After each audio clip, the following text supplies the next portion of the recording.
Anthony Howard's heart raced as he stepped into the Galactic Union Academy's main auditorium, immediately aware that he was Earth's toughest student among a sea of alien faces. The 18-year-old human's muscular frame and confident stride contrasted sharply with the slender, delicate physiques of his extraterrestrial classmates. The orientation began, and a holographic display flickered to life, showcasing the diverse worlds represented at the prestigious institution. Anthony watched, fascinated, as alien planets scrolled by, some lush and verdant, others barren and desolate. Then Earth appeared. Gasps and murmurs rippled through the audience. The hologram depicted scenes of Anthony's homeworld.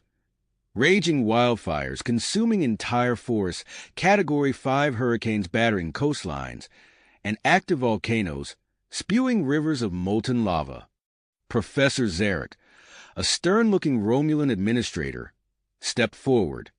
Earth, he announced, his voice grave, is classified as a Class 12 Deathworld, the highest rating on the galactic habitability scale. The revelation hit Anthony like a punch to the gut. He'd known Earth was dangerous, but the highest rating? He glanced around, noticing the wide berth his alien classmates were giving him. Their body language screamed fear and curiosity in equal measure. As the only human in the academy, Anthony suddenly felt the weight of his species' reputation. He straightened his back, determined to represent humanity positively despite the challenges ahead. The orientation concluded, and students began to file out of the auditorium. Anthony stood, uncertain of his next move, when a voice called out to him. "Excuse me, Anthony Howard." He turned to see a female Romulan approaching. Her silver skin gleamed under the auditorium lights, and her pointed ears twitched slightly as she spoke. "I'm Tina," she said, extending a hand in what was clearly a practiced human gesture. "I've been assigned as your cultural liaison." Anthony shook her hand, careful not to grip too tightly. "Nice to meet you, Tina. I didn't realize I'd be getting a liaison." Tina's lips curved into a small smile. "To be honest, I volunteered. Many of my peers warned against interacting with a Deathworlder, but I find your species fascinating." As they walked out of the auditorium together, Anthony's mind raced with questions. How would he navigate this complex social and academic landscape? Could he change the perceptions of his alien classmates? One thing was certain. His time at the Galactic Union Academy would be unlike anything he or any human had experienced before. And Anthony Howard was ready to face every challenge head-on, just as he had on Earth's unforgiving surface. The doors of the auditorium closed behind them, marking the beginning of Anthony's journey as Earth's sole representative in this vast, alien world of interstellar diplomacy and cultural exchange. As Anthony and Tina left the auditorium, the bustling corridors of the Galactic Union Academy engulfed them. Alien students of various shapes and sizes hurried past, their movements a dizzying array of slithers, glides, and multi-limbed gaits. "Our first class is interstellar physics," Tina said, guiding Anthony through the throng. "It's in Amphitheater 12, just around this corner." They entered a vast, circular room filled with tiered seating. Holographic displays flickered to life around the central podium, projecting star systems and swirling galaxies. As Anthony and Tina made their way to empty seats, he couldn't help but notice the reaction of his fellow students. Eyes widened, tentacles recoiled, and a clear bubble of space formed around him as they moved through the room. A tall, slender being with skin that shimmered like oil on water stepped up to the podium. "Welcome, students. I am Professor Zalax. Today, we begin our exploration of gravitational fields and their effects on organic matter." The professor's iridescent skin pulsed with each word, creating a mesmerizing light show. Anthony leaned forward, captivated by both the alien instructor and the subject matter. As the lecture progressed, Professor Zalax posed a question to the class. "Can anyone explain how extreme gravity affects organic life forms?" The amphitheater fell silent. Tentative appendages rose, and fell as students second-guessed themselves. Anthony's hand shot up before he could stop himself. "Yes, the Earthling," Professor Zalak said, a note of curiosity in his melodic voice. Anthony stood, acutely aware of all eyes on him. "On Earth, we have a wide range of gravitational conditions, especially in our oceans. Deep-sea creatures have adapted to extreme pressure, which is similar to high gravity. They've developed specialized cell membranes, pressure-resistant proteins, and unique body structures. For example, the Mariana snailfish lives 26,000 feet underwater and can withstand pressures equivalent to an elephant balanced on a postage stamp." The classroom erupted in murmurs and clicks of astonishment.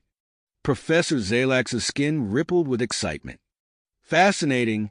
Please, elaborate on Earth's gravity compared to other planets." Anthony nodded, warming to the subject. "Earth's gravity is actually considered moderate by human standards. We have regions with slightly higher or lower gravitational pull, but nothing extreme.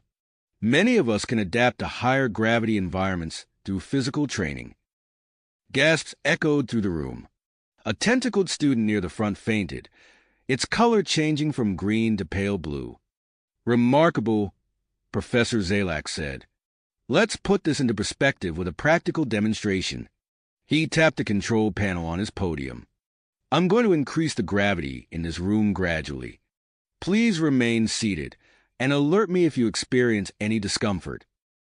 As the gravity increased, Anthony felt the familiar weight settle into his bones. Around him, alien students began to slump in their seats. At Earth's normal gravity, most were pressed firmly into their chairs, struggling to move. "This is normal. For you?" wheezed a gelatinous being to Anthony's left. "Pretty much," Anthony replied, realizing how extraordinary his homeworld must seem to these aliens. When the gravity reached twice Earth's normal level, chaos erupted. Students were plastered to their seats, some crying out in distress.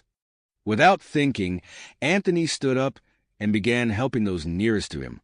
He easily lifted a crystalline being back into its seat, its faceted body refracting light as it moved. "Are you okay?"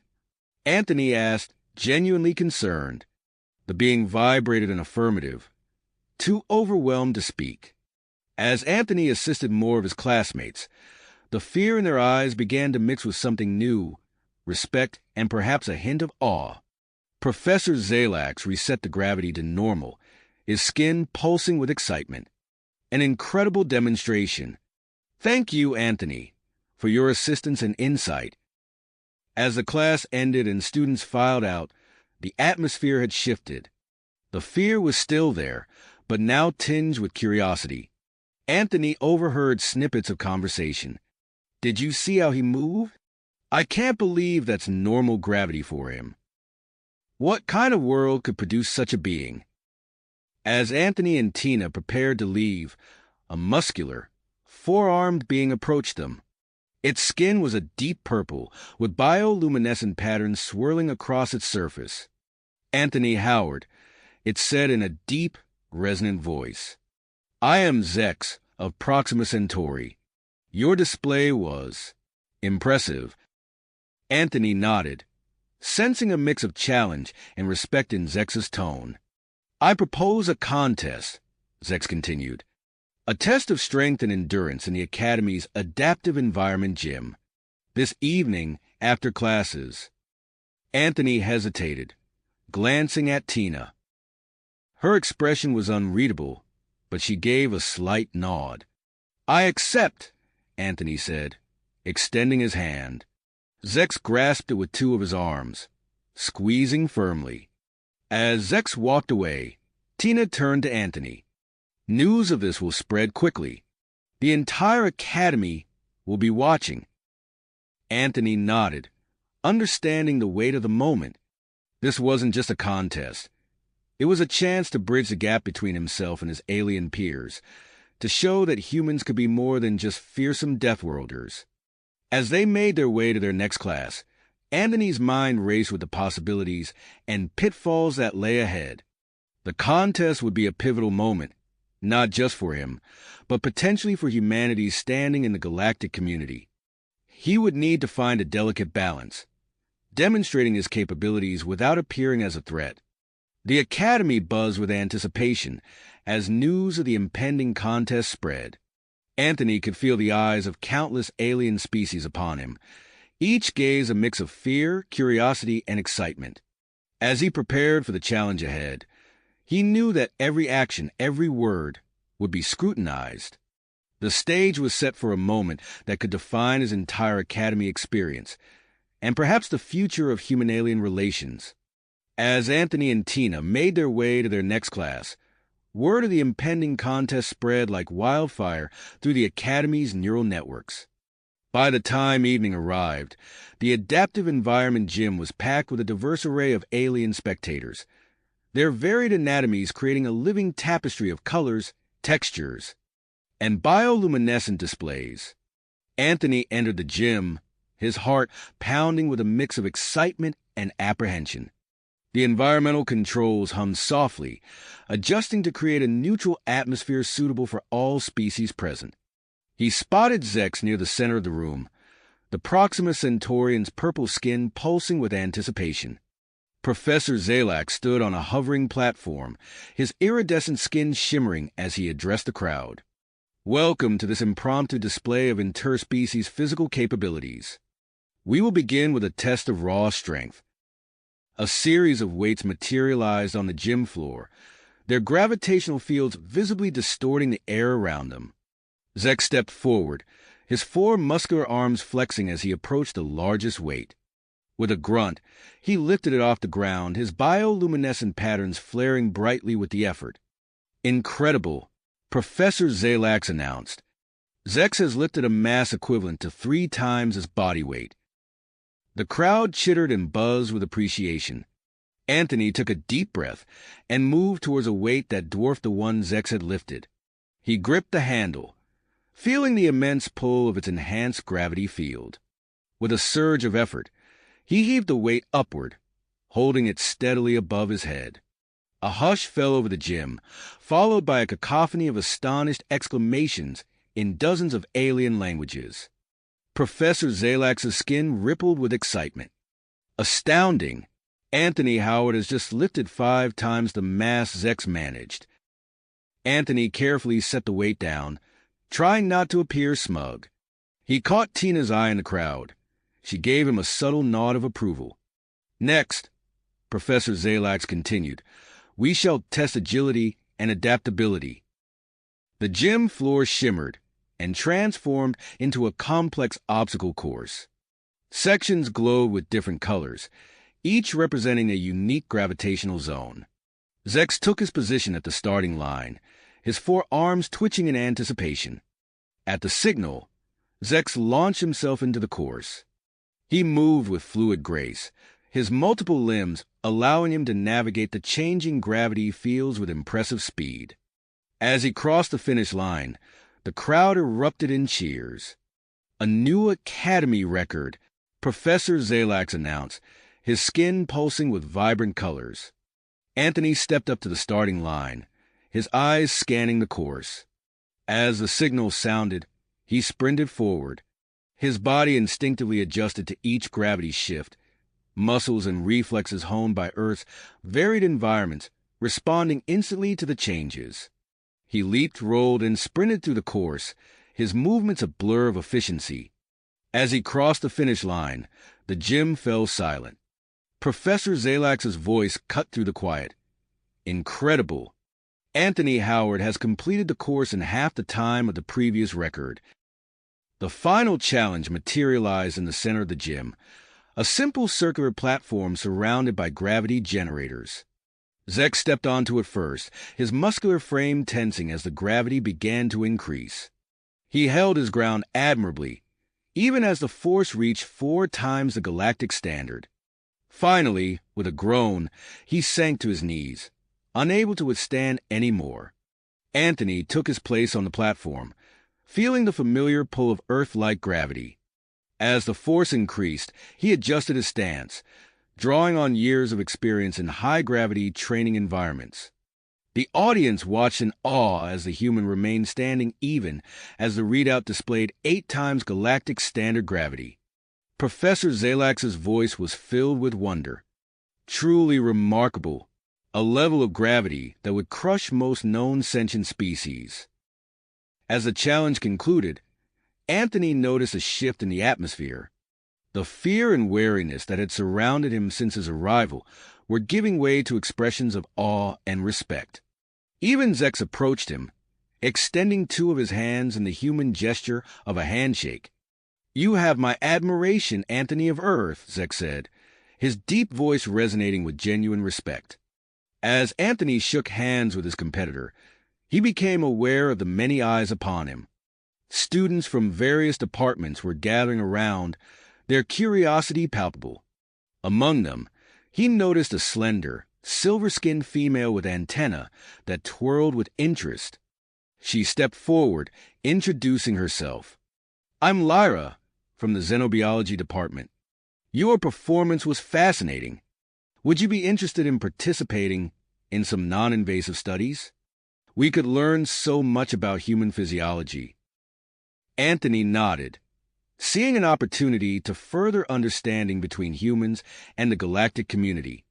"I'd be happy to help," he replied. As the crowd began to disperse, Anthony caught sight of Professor Zarek, the Romulan administrator from Orientation. The professor's expression was unreadable as he conferred with other faculty members, their conversation too low to overhear. Tina appeared at Anthony's side, her silver skin gleaming under the gym's lights. "Impressive showing," she said, her tone a mix of admiration and concern. "But be prepared. This changes things. We should meet tomorrow to discuss how to handle your new status here." Anthony nodded, suddenly aware of the weight of his actions. As he left the gym, messages flooded his comm device. Students seeking to meet him, challenge him, or simply learn more about his mysterious homeworld. Back in his quarters, Anthony collapsed onto his bed, physically and mentally exhausted. The day's events played through his mind as he drifted off to sleep. He had come to the academy as an outsider, a curiosity from a dangerous world. Now, in the span of a single day, he had become something else entirely. What that meant for his future at the academy, and potentially for humanity's place in the galaxy, remained to be seen. What that meant for his future at the academy, and potentially for humanity's place in the galaxy, remained to be seen. Anthony woke the next morning to the soft chime of his alarm. As he sat up, stretching his muscles, memories of the previous day's events flooded back. The contest, the awed faces of his alien classmates, and the sudden shift in how they perceived him, it all felt like a dream. His comm device buzzed incessantly, filled with messages from curious students and faculty members. Anthony scrolled through them quickly, feeling a mix of excitement and trepidation. He had come to the academy to learn, not to become a spectacle. As he made his way to his first class of the day, Xenobiology, Anthony could feel the eyes of his fellow students upon him. Whispers followed in his wake, a mix of alien languages discussing the remarkable human. He tried to keep his head down, but it was impossible to ignore the sudden attention. The Xenobiology lab was already buzzing with activity when Anthony arrived. Professor Zalara, an Arcturian with shimmering blue skin and multifaceted eyes, stood at the front of the room. As Anthony took his seat, he noticed the professor's gaze lingering on him with undisguised interest. "Today, we will be discussing adaptations to extreme environments," Professor Zalara began, her melodious voice carrying effortlessly through the room. "And I believe we have a unique opportunity to gain first-hand insights." She turned to Anthony.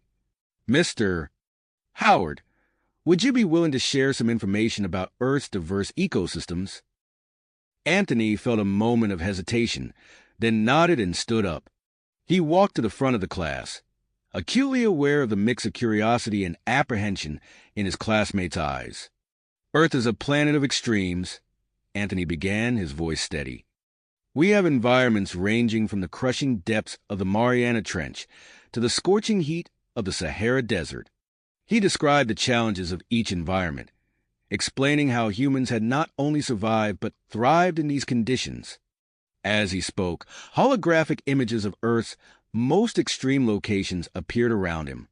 The class watched in awe as Anthony described how humans had developed technology to explore the deepest oceans, climb the highest mountains, and even survive in the frozen wastes of Antarctica. "But how do you endure such conditions?" asked a gelatinous student, its body quivering with curiosity. Anthony smiled. "Adaptation and innovation. We've learned to create protective gear, develop specialized vehicles, and even modify our own bodies through training and acclimatization." The questions came rapidly after that, with students eager to learn more about Earth and its inhabitants. Anthony found himself explaining concepts he had always taken for granted: the water cycle, plate tectonics, and the sheer biodiversity of his home planet. As the lecture portion ended, Professor Zallar divided the class into groups for a practical session. "You will be analyzing holographic simulations of various planetary environments," she explained. "Your task is to propose methods for exploration and potential colonization." Anthony's group was assigned a gas giant's atmosphere. While his alien classmates struggled with the concept, Anthony's mind raced with possibilities. He thought of the deep-sea exploration vessels on Earth, the pressure-resistant suits used by divers, and the atmospheric probe sent to study Jupiter. What if we adapted our deep-sea exploration technology? Anthony suggested. We could create a probe that uses buoyancy to navigate the different atmospheric layers, much like a submarine moves through ocean depths. His teammates looked at him with a mix of surprise and admiration. As they worked to develop the idea, Anthony noticed Dr. Exxon, a vegan scientist he recognized from orientation, watching their group with keen interest. When the class ended, Dr. Exxon approached Anthony. "Mr. Howard, your problem-solving skills are quite impressive," the vegan said, his voice a low hum. "I'm overseeing a classified research project on adaptive technologies for extreme environments. We could use someone with your unique perspective." Anthony felt a surge of excitement. "I'd be honored, Dr. Exxon. What does the project entail?" The vegan's compound eyes glittered. "I'm afraid I can't discuss details here. If you're interested, meet me in Lab 7B this evening after your classes. We'll talk more then." As Dr. Exxon walked away, Anthony couldn't help but notice a change in the atmosphere around him. The fear that had initially greeted his arrival at the academy was giving way to fascination and respect. Students who had once avoided him now sought him out, eager to learn more about humans and Earth. Yet, as he made his way to his next class, Anthony couldn't shake the feeling that something had shifted beneath the surface of the academy. He noticed new security cameras in the corridors, their lenses tracking his movements. Certain areas that had been open to all students now required special access. The weight of unseen eyes seemed to follow him everywhere. Anthony found himself growing increasingly paranoid, wondering who might be watching and why. He needed to talk to someone he could trust. As if sensing his thoughts, Tina appeared at his side. "We need to talk," she said, her silver skin reflecting the corridor's lights. "Things are changing, Anthony, and not everyone sees your abilities as a positive development." Anthony nodded, feeling a mix of relief and apprehension. "My quarters after classes?" he suggested. Tina agreed, her antenna twitching with what Anthony had learned to recognize as concern. As they parted ways, Anthony couldn't help but wonder what other challenges lay ahead. The academy, it seemed, held more secrets than he had initially realized, and he was determined to uncover them. As Anthony prepared for bed, his comm device chimed with a new message. He almost ignored it, assuming it was another curious student, but something made him pause. The subject line read, "The truth about your world, Galactic Truth Seeker." Intrigued, Anthony opened the message. It was encrypted, far beyond the standard Academy protocols. His heart raced as he read its contents. Human, your world is not what you've been told. The Academy hides secrets that could change everything. If you want to know more, trace this message. But be careful who you trust. Anthony's mind whirled. He'd suspected there was more to his situation than met the eye, but this was beyond his wildest speculations. Without hesitation, he began working to trace the message's origin. Hours passed as Anthony employed hacking techniques he'd learned on Earth. The Academy's systems were advanced, but Anthony's unique perspective allowed him to find vulnerabilities others might overlook. Finally, as the station's artificial dawn began to break, he had his answer. The message had come from a restricted area within the Academy itself. Exhausted but exhilarated, Anthony formulated a plan. He needed access to that restricted area, and he had an idea of how to get it. Later that day, Anthony sat in Professor Crax's advanced xenotechnology class. The Syrian professor, known for his controversial theories on interspecies technological exchange, was discussing the challenges of adapting technology across different planetary environments. The key lies in understanding the fundamental principles behind the technology, Professor Crax explained, his 4 eyes blinking in sequence. Only then can we hope to modify it for use in vastly different conditions. Anthony raised his hand. Professor, on Earth, we've made significant strides in miniaturization and computing. Could those principles be applied to create more adaptable technologies? Professor Crax's antenna twitched with interest. Elaborate, Mr. Howard. Anthony stood, aware of the class's attention. He explained Earth's rapid advancements in nanotechnology and quantum computing, drawing parallels to the challenges faced in interstellar technology adaptation. As the class ended, Professor Crax approached Anthony. Fascinating insights, Mr. Howard. I'm working on a project in the high-security research wing that could benefit from your perspective. Would you be interested in assisting? Anthony's pulse quickened. This was his chance. I'd be honored, Professor. The next day, Anthony followed Professor Crax through a series of security checkpoints. Each scan made him tense, but his newly granted clearance held. As they delved deeper into the restricted area, Anthony's senses went into overdrive, cataloging every detail. During a moment when Professor Crax was distracted by a colleague, Anthony slipped away. He moved swiftly through the corridors, using his enhanced reflexes to avoid security cameras. His heart pounded as he neared the location he'd traced. Rounding a corner, Anthony froze. Before him was a hidden laboratory, its entrance concealed behind a holographic wall. And there, emerging from the lab, was Dr. Exxon. The vegan scientist's compound eyes widened in surprise. Mr. Howard, how did you? I see. His expression shifted from shock to understanding. You're more resourceful than we anticipated. Anthony tensed, ready to flee or fight. Dr. Exxon raised his hands in a placating gesture. There's no need for alarm. Please come inside. It's time you learn the truth. Inside the lab, Dr. Exxon revealed the existence of the Galactic Preservation Initiative. He explained how Earth's classification as a Class 12 Deathworld was partially fabricated, a measure to keep humanity isolated from galactic affairs. But why? Anthony asked, his heart pounding. Because, Mr. Howard, Deathworlders like you hold the key to solving critical galactic challenges. Your adaptability, your resilience, these are traits that could save countless lives across the galaxy. But there are those who fear such power. As Dr. Exxon spoke, alarms suddenly blared throughout the facility. The vegan cursed in his native tongue. They've detected the breach. Quickly, take this. He pressed a data crystal into Anthony's hand. It contains everything you need to know. Now go.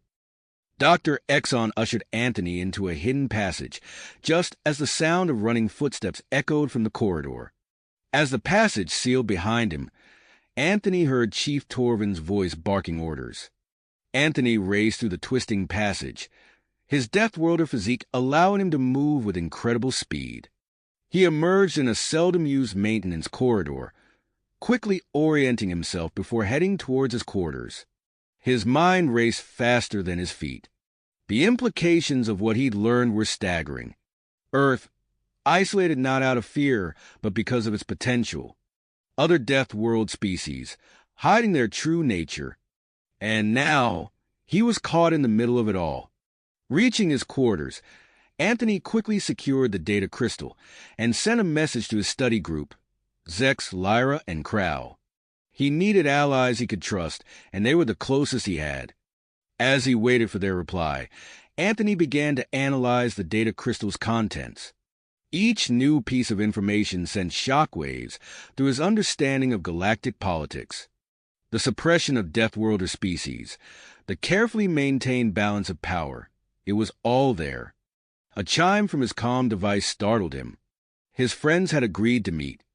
Anthony took a deep breath, knowing that the next few hours would likely change the course of his life, and possibly the future of Earth itself.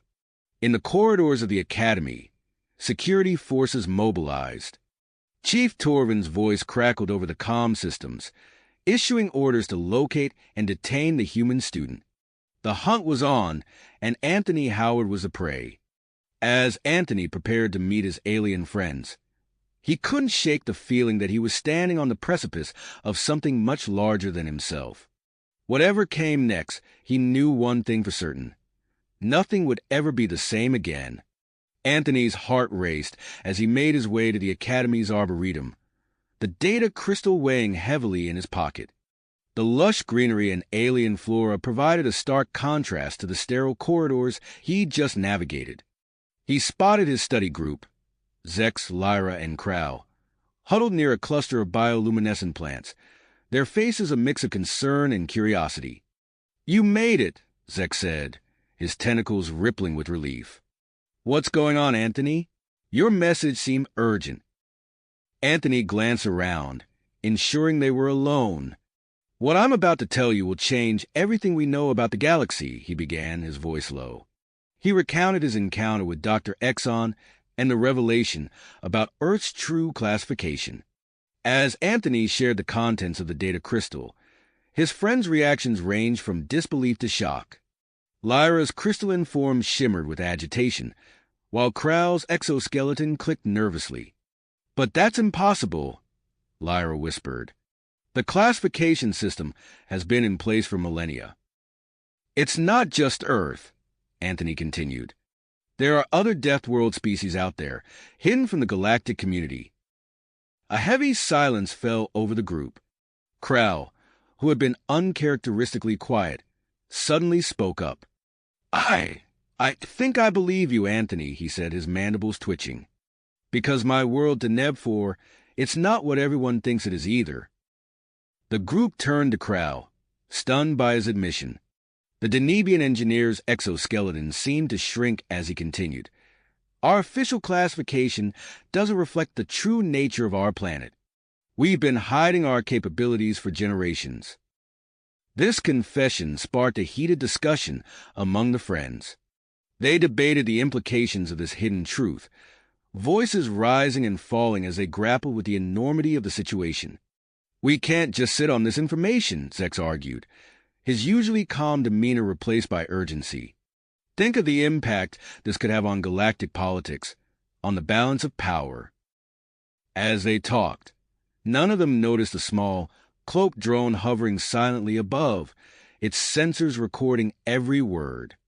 Their discussion was cut short by the sudden appearance of Professor Zarek and a team of security officers at the Arboretum's entrance.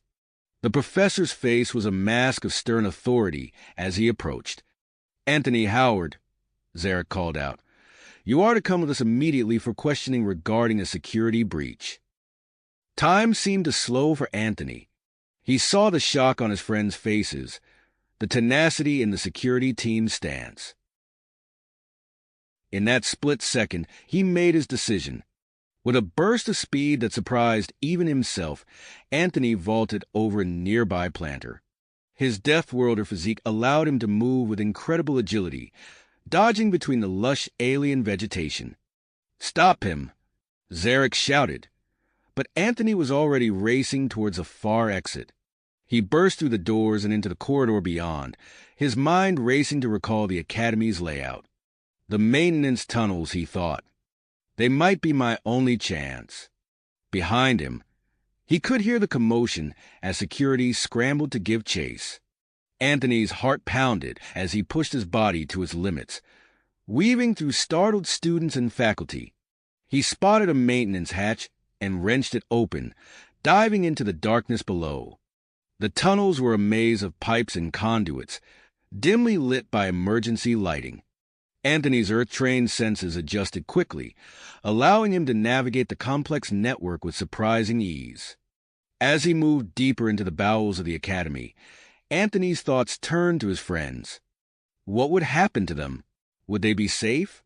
Meanwhile, Zex, Lyra, and Krau found themselves in separate interrogation rooms, facing the consequences of their association with Anthony.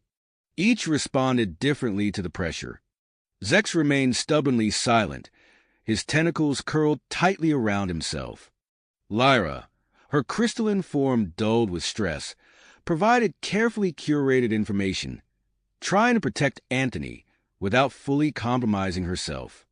Krau, putting his engineering skills to use, subtly interfered with the room's recording devices, corrupting the data without raising suspicion. As Anthony delved deeper into the maintenance tunnels, he noticed a change in his surroundings. The modern Academy architecture gave way to something older, more alien. The walls bore intricate patterns unlike anything he'd seen before, and the air hummed with an energy he couldn't explain. Rounding a corner, Anthony stumbled into a vast chamber. At its center stood a towering structure, clearly of ancient origin. As he approached, drawn by an inexplicable pull, the artifact sprang to life. A holographic star map filled the chamber, pinpoints of light swirling around Anthony. Several planets were highlighted, each pulsing with a fierce energy that reminded him of Earth. Deathworlds. Anthony breathed, understanding dawning on him. They're all Deathworlds. As he stood transfixed by the revelation, Anthony failed to notice the subtle shift in the artifact's energy. It began to interface with the Academy's systems, bypassing security protocols and accessing restricted databases. Information flooded Anthony's mind. Files detailing a conspiracy spanning centuries, the systematic suppression of Deathworld species, the manipulation of galactic politics. The truth was more vast and more terrible than he could have imagined. Suddenly, alarms blared throughout the Academy. Anthony's unauthorized access had been detected, and the full might of the institution's security apparatus was now focused on finding him. In the corridors above, Chief Torvin coordinated the search efforts, his voice echoing through comm channels. All units converge on the lower levels. The human must be found. As the net tightened around him, Anthony realized he was at a crossroads. The knowledge he now possessed could reshape the galaxy, but only if he could find a way to survive and share it. With the sound of approaching security forces echoing through the tunnels, Anthony steeled himself for what was to come. He had uncovered a truth that threatened to upend the galactic order, and now he had to find a way to use it. Anthony's mind raced as he absorbed the information flooding from the ancient artifact. The holographic star map pulsed with energy, each highlighted planet a potential ally in the fight against galactic suppression. His fingers flew over the artifact's surface, desperately trying to download as much data as possible before the approaching security forces reached him. Suddenly, the chamber shook as a distant explosion rocked the Academy. The artifact's connection to the facility's systems had triggered more than just alarms. Anthony's unauthorized access had caused a cascading failure in the power grid, plunging entire sections of the Academy into darkness. Seizing the opportunity, Anthony disconnected from the artifact and sprinted towards the maintenance tunnel's exit. The sound of boots echoed through the corridors, growing louder with each passing second. He pushed his Deathworlder physique to its limits, vaulting over fallen debris and squeezing through narrow gaps that would have stopped most other species. As he emerged into a dimly lit corridor, Anthony's comm device crackled to life. A familiar voice cut through the static. "Anthony, can you hear me? This is Dr. Exxon." "I hear you," Anthony panted, pressing himself against a wall as a group of security drones whizzed past. "What's happening?" "The Galactic Preservation Initiative has activated its network within the Academy," Dr. Exxon explained quickly. "We're creating diversions to buy you time. There's a hidden hangar in Sector 7B. A stealth shuttle is waiting for you there. Can you make it?" Anthony's enhanced senses scanned the area, picking up the faint scent of ozone from malfunctioning equipment. "I think so, but I'll need help navigating the security patrols." "Understood. I'm sending you real-time updates on patrol movements." "Be cautious, Anthony. Chief Torvin has deployed advanced tracking technology, and Professor Krax is assisting them with insights into human behavior." As if on cue, Chief Torvin's voice boomed through the Academy's comm systems. "All units, converge on the lower levels. The human must be found." Anthony moved swiftly through the chaos of the partially powered Academy. Emergency lights cast eerie shadows, and the air was thick with the acrid smell of burnt circuitry. He ducked into alcoves and slipped through maintenance shafts, using the updates from Dr. Exxon to avoid the tightening net of security forces. As he neared Sector 7B, Anthony's comm device chimed again. This time, it was a coded message from his study group. His heart raced as he decrypted it, revealing vital information about security patrol patterns and access codes for restricted areas. "Zex Lyra, Kral," he whispered, a mix of gratitude and concern washing over him. He hoped they were safe, unaware of the interrogations they were facing. Anthony rounded a corner and froze. Before him stood Professor Zalara, the Arcturian xenobiologist. He tensed, ready to flee, but the professor raised her hands in a placating gesture. "I'm here to help, Anthony," she said softly, her bioluminescent skin pulsing with calming patterns. "I'm with the GPI. Take this." She pressed a small device into his hand. "It will temporarily disrupt the Academy's internal sensors. Use it wisely." Before Anthony could respond, alarms blared again. Professor Zalara's eyes widened. "Go. The hangar is just ahead. We'll do what we can to clear your path." Anthony nodded, clutching the disruptor as he sprinted down the corridor. He could hear the sounds of conflict behind him, the GPI's diversions in full effect. As he approached the hidden hangar, Anthony's enhanced hearing picked up the sound of armored footsteps. He slowed, peering around the corner to see a squad of elite security officers guarding the entrance. At their center stood a towering figure, Commander Vex, a Regulan whose battle-scarred exoskeleton spoke of years of combat experience. Anthony's mind raced, assessing his options. He couldn't fight his way through, not against trained officers led by a veteran like Vex. Stealth was out of the question with so many eyes on the hangar entrance. He needed a distraction, something big enough to... The artifact. The realization hit him like a bolt of lightning. Anthony pulled out the ancient device, his fingers dancing across its surface as he accessed its power systems. He had no idea what would happen, but he was out of options. Taking a deep breath, Anthony activated the artifact. For a moment, nothing happened. Then, with a sound like a thunderclap, every light in the sector went out. The artifact had interfaced with the Academy's already damaged power grid, causing a complete blackout.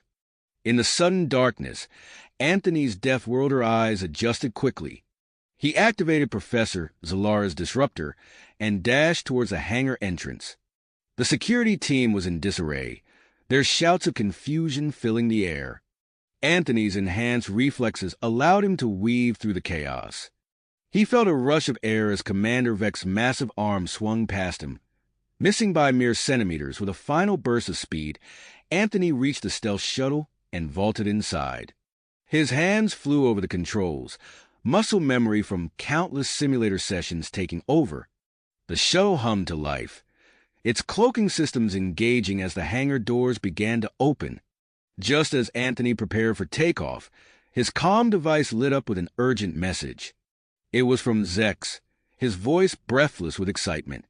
"Anthony, we're coming with you. We're almost at the hangar. Wait for us."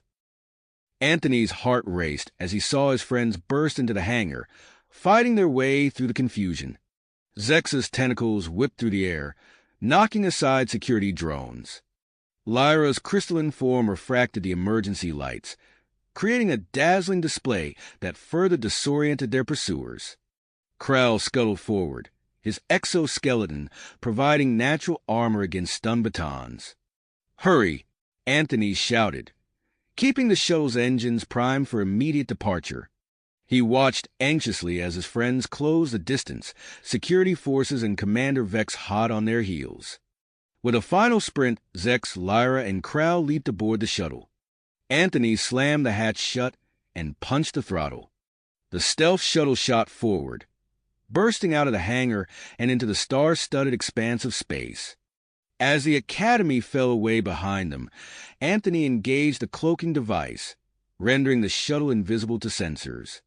He set a course for the nearest planet highlighted on the artifact star map, his heart pounding from the events of the past few hours. "Everyone okay?" he asked, glancing back at his friends. They nodded, still catching their breath. Zex moved to the co-pilot's seat, his tentacles gracefully manipulating the controls. "Where are we headed?" Anthony gestured to the star map displayed on the shuttle's main screen. "To find the truth about Deathworlds and to expose the conspiracy that's kept us isolated for so long." As the shuttle accelerated towards its destination, Anthony couldn't help but feel a mix of excitement and trepidation. They had escaped the Academy, but their journey was nowhere near the end. The artifact in his possession held secrets that could reshape the galaxy, and now it was up to them to uncover the truth. Behind them, the Academy grappled with the aftermath of their escape. But ahead lay the unknown, a galaxy full of hidden death worlds and ancient secrets waiting to be discovered. As they pushed deeper into uncharted space, Anthony couldn't shake the feeling that they were on the cusp of something monumental. Suddenly, the artifact in Anthony's possession began to emit a soft, pulsating glow. The energy signature intensified as they approached the nearest planet highlighted on the star map. "Kronos 9, Anthony murmured, studying the readouts. According to the Galactic Union database, it's supposed to be an uninhabited gas giant. Zex peered at the screens, his tentacles curling with curiosity. Something's not right. These readings don't match the official data. As they entered Kronos 9's atmosphere, the shuttle bucked violently. Anthony's hands flew over the controls, compensating for sudden shifts in air pressure and gravitational anomalies that threatened to tear the craft apart. "This is insane," Krell chittered, his exoskeleton rattling as he gripped his seat. "No standard ship could survive this." Anthony's mind focused as he fought to keep the shuttle stable. Good thing we're not flying standard then. His experiences with Earth's extreme weather patterns kicked in, allowing him to anticipate and counter each violent turbulence. Lyra's crystalline form vibrated with the shuttle's movements. "Anthony, look!" she exclaimed, pointing at the view screen. As they broke through the dense cloud cover, a startling sight greeted them. Instead of swirling gas storms, a rocky landscape stretched out below, dotted with advanced structures and settlements. "It's not a gas giant at all," Anthony breathed, his mind racing to process the implications. The artifact's pulsing intensified, guiding them to a concealed landing zone near a massive, fortified complex. As Anthony set the shuttle down, they saw a group of beings approaching. At first glance, they resembled various Academy species, but closer inspection revealed subtle differences. Denser musculature, reinforced skeletal structures, and other adaptations indicative of a high-gravity environment. One of the beings stepped forward as Anthony and his friends disembarked. "Welcome to Kronos 9, he said, his voice deep and resonant. "I am Jarek of the Kronos Defense Force. We've been expecting you." Anthony exchanged glances with his companions before addressing Jarek. "You know who we are." Jarek nodded, his eyes glinting with a mix of amusement and approval. "We've been monitoring your progress since you accessed the artifact. Follow me. There's much to discuss." As they entered the complex, Anthony's senses were overwhelmed. They descended into a vast underground city, teeming with advanced technology and diverse life forms from across the galaxy. Zex's tentacles waved excitedly as he took in the sights, while Kral's eyes darted from one piece of machinery to another, his engineer's mind already dissecting their functions. Jarek led them to a secure briefing room, where holographic displays sprang to life. "Kronos 9 is one of several hidden Deathworlds," he explained. "We've chosen to conceal our true nature from the galactic community for good reason." The displays showed historical records and classified documents.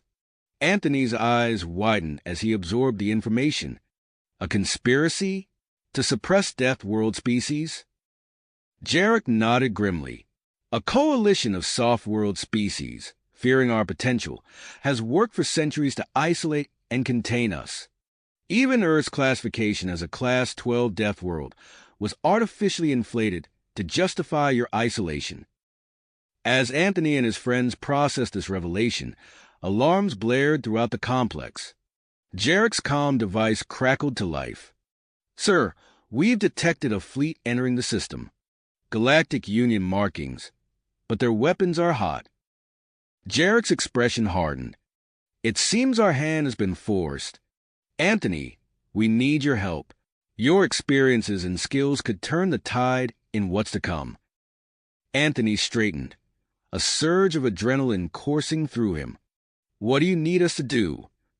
"You'll coordinate our aerial defense," Jarek said, leading them swiftly through the complex. "Your piloting skills are unmatched. Zex, join our ground troops.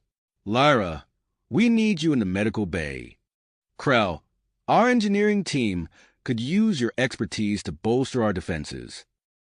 As they raced to their respective stations, Anthony caught glimpses of the Kronos Defense Force mobilizing. Sleek fighters launched from hidden hangars, while ground troops armed themselves with weaponry far beyond standard Galactic Union tech. Anthony found himself in a state-of-the-art command center, surrounded by holographic displays showing the approaching fleet. His mind raced, analyzing attack vectors and defensive formations. "All squadrons. This is Control," he said, his voice steady despite the gravity of the situation. "Form up in Zeta pattern. Prepare for incoming hostiles." As the first wave of Union fighters entered Kronos 9's atmosphere, Anthony's fingers danced across the control panels. He directed the defense with precision, his Deathworlder instincts allowing him to anticipate the enemy's moves. Explosions lit up the sky as the battle began in earnest. Anthony's voice rang out over the comms, guiding the Kronos fighters through the chaos. Each maneuver he called pushed the limits of what should have been possible, but the Deathworlder pilots executed them flawlessly. In the medical bay, Lyra's crystalline form glowed as she channeled her unique abilities to accelerate healing and stabilize the wounded. Zex's tentacles were a blur of motion on the ground, coordinating troop movements and repelling Union landing parties. Deep in the engineering sector, Kral's expertise proved invaluable as he fine-tuned the planet's shield generators to withstand the onslaught. As the battle raged on, Anthony realized that this was more than just a fight for Kronos 9. It was a struggle for the truth, for the right of Deathworlders to claim their place in the galaxy. With each order he gave, each enemy fighter that fell from the sky, Anthony felt the weight of not just Earth, but all hidden Deathworlds on his shoulders. The Galactic Union fleet pressed their attack, their superior numbers threatening to overwhelm Kronos 9's defenses. But the Deathworlders fought with a ferocity and skill that caught their attackers off guard. Anthony watched the tactical displays, his mind racing to find a way to turn the tide decisively in their favor. Suddenly, an idea struck him, a maneuver so audacious it bordered on suicidal. But if it worked, all squadrons, this is Control, Anthony's voice cut through the chaos of battle. Prepare to execute Operation Slingshot. This is not a drill. I repeat, this is not a drill. As the defenders of Kronos, 9 moved into position, Anthony took a deep breath. The next few moments would determine not just the outcome of this battle, but potentially the future of all Deathworld species in the galaxy. Anthony's fingers flew across the holographic controls, his mind racing as he formulated a plan. The Galactic Union fleet loomed ever closer, their weapons primed and ready. He took a deep breath, steeling himself for what was to come. All squadrons, this is Control, Anthony's voice cut through the chaos of battle. Prepare to execute Operation Slingshot. This is not a drill. I repeat, this is not a drill. As the defenders of Kronos, 9 moved into position, Anthony's eyes darted between the tactical displays. He had spent countless hours studying Earth's unpredictable weather patterns, and now those lessons would be put to the ultimate test. Zeta Squadron, dive into the lower atmosphere. Use the planet's air currents to slingshot around the northern hemisphere. Delta Squadron, climb to the mesosphere and prepare for a steep descent. We'll catch them in a pincer movement they won't see coming. The Kronos, 9 pilots, their reflexes honed by years of navigating the planet's treacherous skies, executed Anthony's commands with precision. Zeta Squadron plunged into the dense lower atmosphere, their ships buffeted by fierce winds. Anthony watched as they used the planet's rotation to build momentum, streaking across the horizon at breakneck speed. Meanwhile, Delta Squadron soared to the edge of space, their engines straining against the planet's intense gravity. Anthony's fingers danced across the controls, making split-second adjustments to compensate for gravitational anomalies that threatened to tear the ships apart. The Galactic Union fleet, caught off guard by the unorthodox maneuver, scrambled to reposition. Anthony seized the opportunity, his voice steady as he directed the attack. All units, converge now. Target their lead ships. The battlefield erupted in a dazzling display of weapons fire as Kronos 9's defenders struck from multiple angles. Anthony's strategy paid off, with several enemy ships falling to the planet's surface in fiery streaks. On the ground, Zex led a team of Kronos Defense Force troops to secure the planetary shield generators. The Centaurian's powerful limbs strained against the planet's high gravity as he hefted equipment into place. Push the generators to the outer grid, Zex shouted, his voice carrying over the din of battle. We need overlapping fields to withstand orbital strikes. As Zex's team worked feverishly to establish the shield perimeter, the first wave of enemy ground forces made planetfall. The Centaurian's eyes narrowed as he assessed the threat, his mind recalling the combat training he had received from Anthony. Defensive Formation Epsilon, Zex commanded, his tentacles gesturing to strategic points around their position. Use the terrain to your advantage. Remember, in this gravity, they'll be slow and clumsy. We are not. The clash of ground forces was fierce, with the invaders struggling to adapt to Kronos 9's punishing environment. Zex moved with surprising agility, his Deathworlder physiology allowing him to acclimate quickly. He used his superior strength to hurl debris at the enemy, each impact amplified by the planet's gravity. In the medical bay, Lyra's crystalline form pulsed with energy as she tended to the wounded. The unique atmospheric composition of Kronos, 9 presented challenges she had never encountered before. We need to adjust the oxygen mixture for the Arcturian patients, Lyra called out, her voice calm despite the chaos around her. Their respiratory systems are reacting negatively to the high nitrogen content. As she worked, Lyra noticed patterns emerging in the injuries she treated. Her quick mind made connections between the planet's environment and its effects on different species. She began formulating new treatment protocols on the fly, saving precious time and resources. Deep in the engineering sector, Krau's exoskeleton clicked rapidly as he integrated with the Kronos 9 systems. His Denebian expertise proved invaluable as he identified vulnerabilities in the Galactic Union ship designs. Recalibrate the defense grid to frequency 9.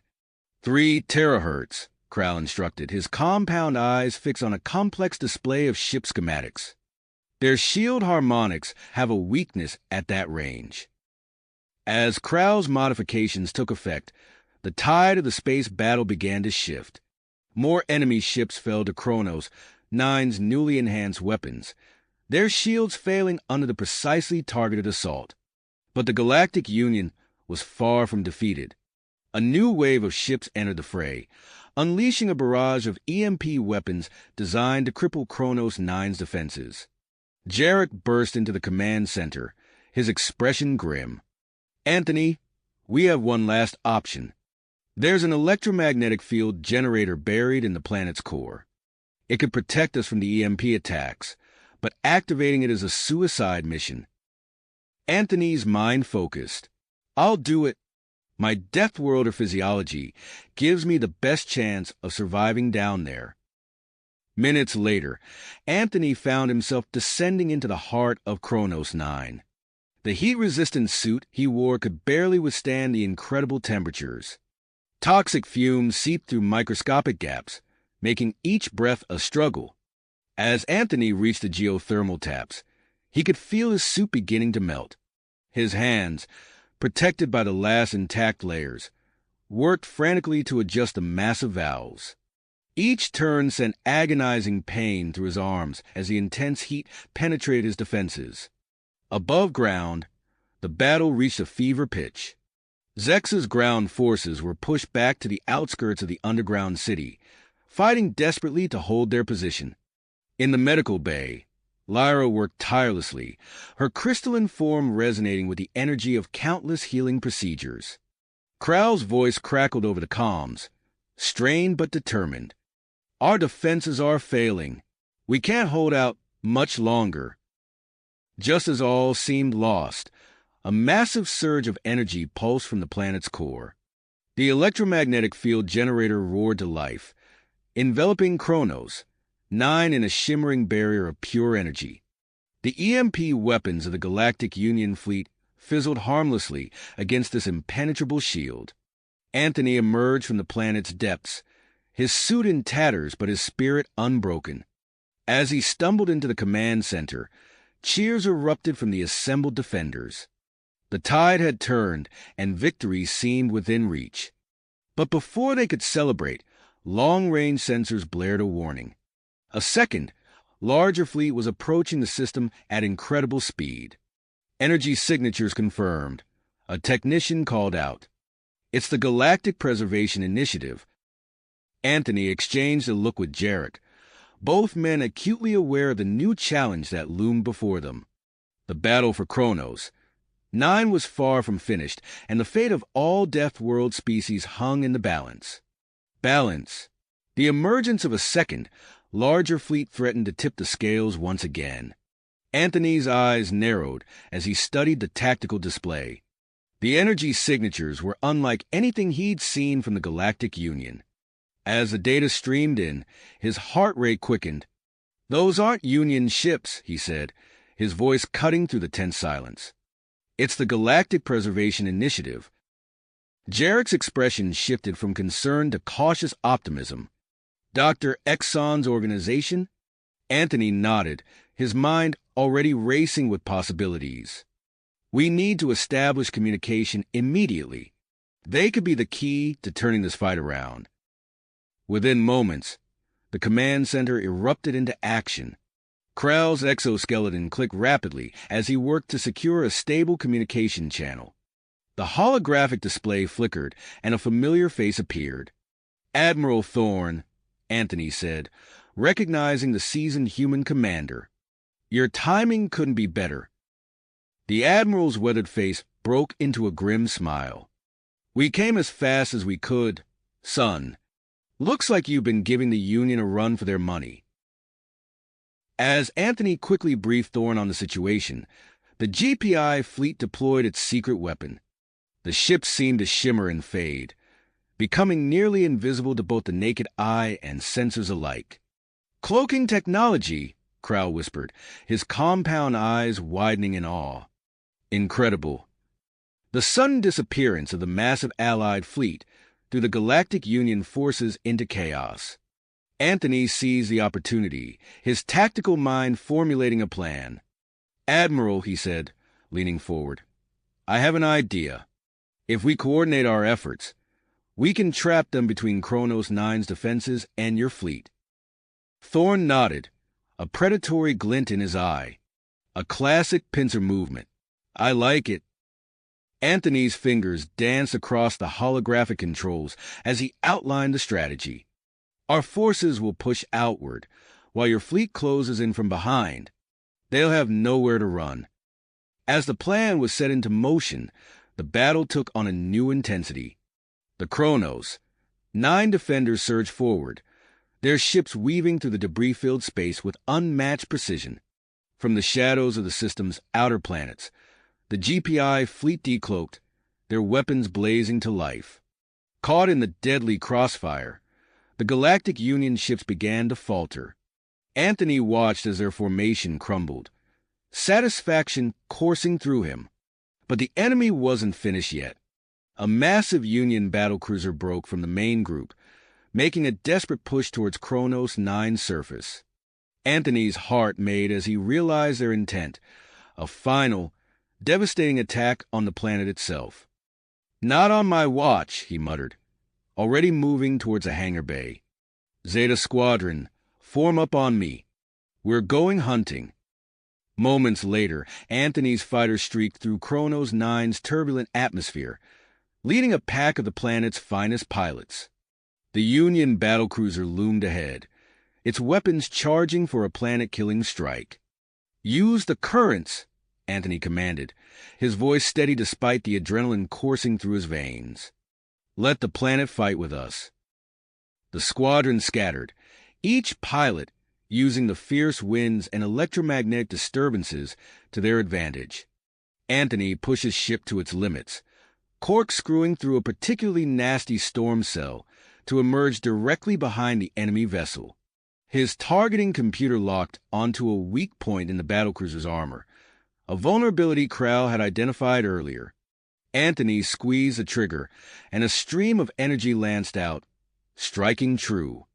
The massive ship shuddered, secondary explosions rippling along its hull. As it began to list, falling away from its attack trajectory, Anthony allowed himself a moment of grim satisfaction. Back on the ground, Zex coordinated with the newly arrived GPI ground forces. The Centaurian's powerful limbs worked tirelessly as he helped integrate the fresh troops into their defensive lines. "Push them back," Zex bellowed, his voice carrying over the din of battle. "Don't let them near the city entrance."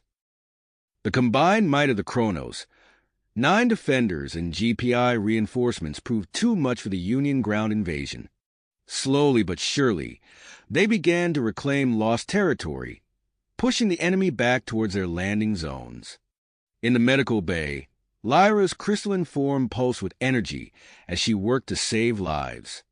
The influx of wounded from multiple species presented new challenges, but the Arcturian rose to meet them. "We need to adjust the plasma infusion rate for the Denebian patients," she called out, her voice calm despite the chaos. "Their metabolic rate is much higher in this gravity."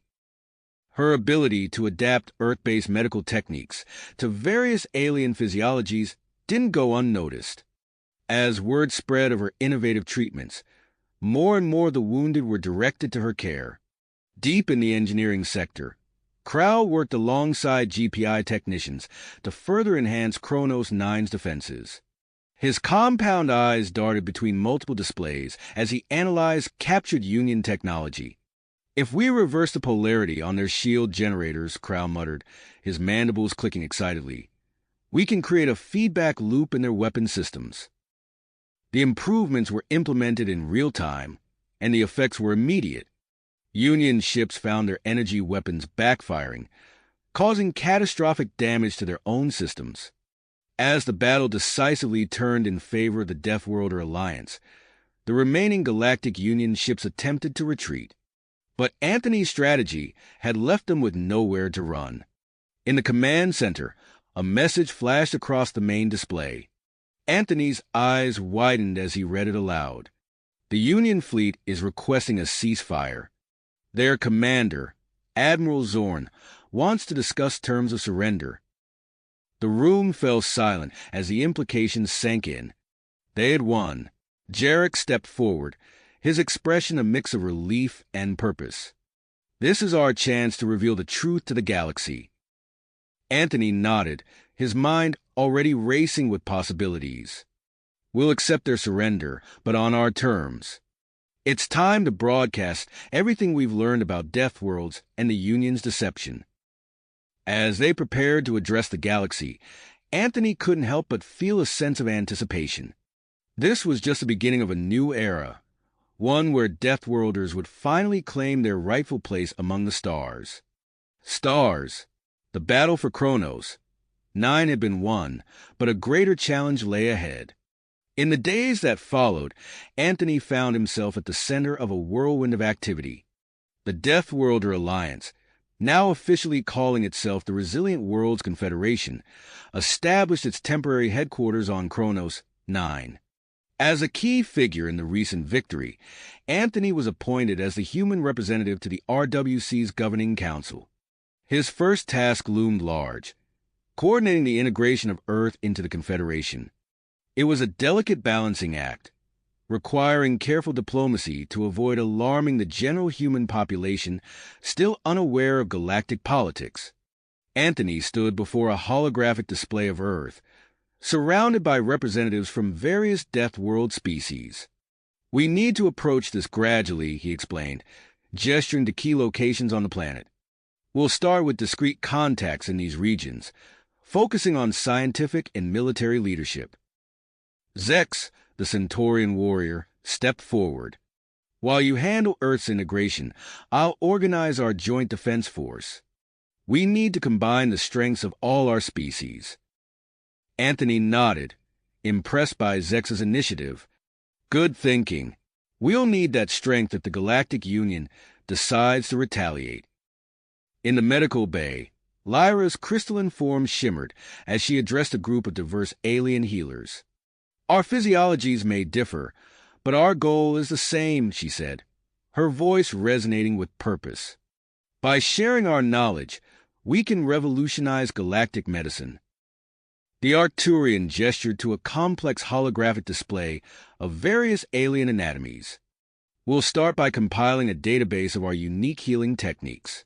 Then, we'll work on adapting them for cross-species application. Meanwhile, in the engineering sector, Krau's exoskeleton clicked rapidly as he coordinated with a team of Deathworlder scientists. Our individual technologies are impressive, he chittered, compound eyes scanning multiple screens simultaneously. But combined, they'll be unstoppable. The Denebian engineer manipulated a holographic model of a sleek spacecraft. Imagine a ship with Denebian sensor arrays, human AI systems, and Centaurian armor plating. We'll create vessels capable of withstanding conditions that would tear apart anything in the Union fleet. As the RWC began to take shape, word spread throughout the galaxy. Anthony found himself fielding messages from various non-Deathworld species, all seeking to align themselves with the new power in the galaxy. During a council meeting, Anthony brought up the issue. We need to be careful about who we let in, he cautioned. Some of these species might be genuine allies, but others could be Union spies or opportunists. Jarek, the grizzled Cronin veteran, nodded in agreement. We'll need to establish a vetting process. Perhaps a probationary period for new members. As they debated the merits of various approaches, a priority message flashed across the main display. Anthony's eyes widened as he read its contents. It's from Admiral Thorne, he announced to the council. The GPI has been hiding something big. There are human colonies out there, ones we never knew about. The room erupted into surprised murmurs. Anthony continued, his voice cutting through the noise. These aren't just any colonies. They're on extreme worlds, even by our standards. The colonists have adapted in ways we never thought possible. A determined gleam appeared in Anthony's eyes. We need to make contact with these colonies. Bring them into the fold. I'll lead the mission myself. Within days, Anthony found himself aboard a newly christened RWC vessel, bound for the most isolated and dangerous of the hidden colonies. The planet was ominously dubbed Inferno, a fitting name for a world of extreme heat and constant volcanic activity. As their ship entered Inferno's turbulent atmosphere, Anthony felt the temperature rising even through the vessel's advanced shielding. The view screen showed a hellish landscape of molten rivers and ash-choked skies. How could anyone survive down there? Muttered one of the crew members. Anthony's mind focused in purpose. They're human, he replied. We adapt. We survive. Now, let's go meet our long-lost cousins. The ship touched down on a rare patch of solid ground, surrounded by towering volcanoes and fields of cracked obsidian. As the airlock cycled open, a wave of scorching heat washed over Anthony.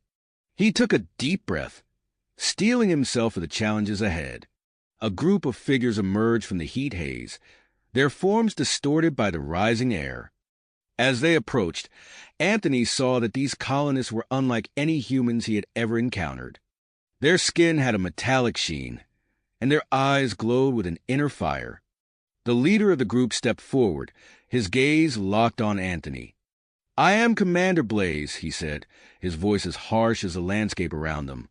Who are you, and how did you find us? Anthony straightened, meeting the commander's fiery gaze. I'm Anthony, representative of the Resilient Worlds Confederation. We're here to bring you home, or rather, to a new home among the stars.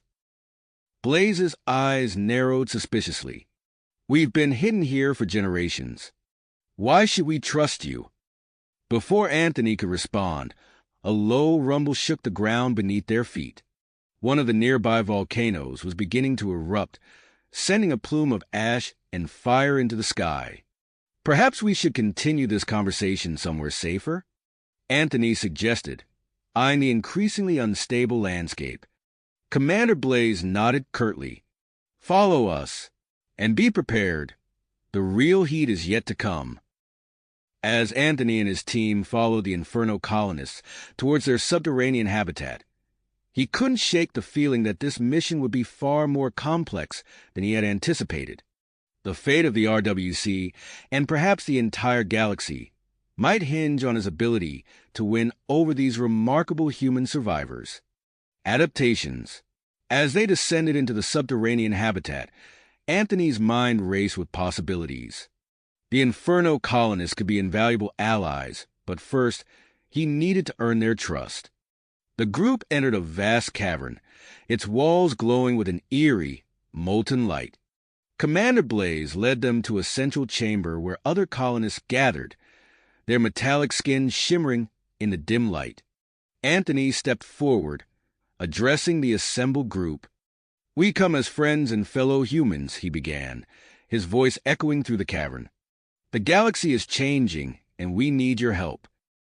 Before he could continue, an alarm blared through the habitat. A young colonist burst into the chamber, her eyes wide with urgency. Commander, we're detecting massive energy fluctuations from the volcano network. Blaze turned to Anthony, his expression hardening. Is this your doing? No, Anthony replied, shaking his head. But we need to investigate. This could be connected to why we're here. A tense moment passed before Blaze nodded. All right, we'll form a joint team to explore the source. As they prepared for the expedition, Anthony received an urgent transmission from Kronos 9. Admiral Thorne's holographic image flickered to life. Anthony, We've detected a Union splinter group heading towards Kronos 9. They're carrying a weapon of mass destruction. We need you back here." Anthony's mind focused as he weighed his options. The Inferno mission was critical, but so was the defense of Kronos 9. After a moment's deliberation, he made his decision. "I'm splitting our team," he announced. "Zex, take half our forces back to Kronos 9. Assist in the planet's defense. I'll continue here with the rest." Zex nodded, his powerful form already moving towards their ship. "Understood. We'll hold the line until you return." As Zex's team departed, Anthony turned to Commander Blaze. "We need to move quickly. Whatever's causing these energy fluctuations could be the key to saving both our worlds." Blaze gestured to a group of colonists. "These are our best. They can withstand temperatures that would melt standard equipment." The team geared up with specialized suits designed to withstand extreme heat. Anthony marveled at the colonists' natural resistance as they moved deeper into the volcano's core. The descent was treacherous. Narrow passages opened into vast chambers filled with bubbling lava. Toxic gases hissed from cracks in the rock, testing even the colonists' advanced adaptations. "Watch your step," Blaze warned as they navigated a precarious ledge. "The rock here can liquefy without warning." As if on cue, the ground beneath Anthony's feet began to soften. He leapt forward, barely avoiding a plunge into the molten rock below. Hours into their descent, they encountered a phenomenon that left even the Inferno colonists speechless. A massive cavern stretched before them, filled with crystalline structures that pulsed with energy. "I've never seen anything like this," Blaze murmured, his usual gruff demeanor replaced by awe. Anthony's sensors went wild as they approached the crystals. "These energy readings, they're off the charts." As they moved deeper into the cavern, the crystals began to resonate, creating a harmonious hum that vibrated through their bodies. Suddenly, the floor beneath them shifted, revealing a hidden entrance. "It's some kind of facility," Anthony breathed as they entered a vast chamber filled with alien technology. The walls were lined with consoles covered in unfamiliar symbols. At the center stood a massive pillar of swirling energy. "This material," Blaze said, running his hand along a nearby console. "It's absorbing the heat, redirecting it somehow." Anthony approached a dormant terminal. As his hand hovered over its surface, it sprang to life, projecting a holographic display of star maps and complex schematics. "This is incredible," he muttered, eyes darting across the information. "These look like designs for some kind of advanced propulsion system." As they explored further, activating more systems, the true nature of the facility became clear. Anthony's eyes widened as the pieces fell into place. This entire planet. "It's a power generator," he said, his voice filled with a mix of awe and disbelief. "Built by an ancient race, the Precursors." Before they could fully process this revelation, the facility hummed to life.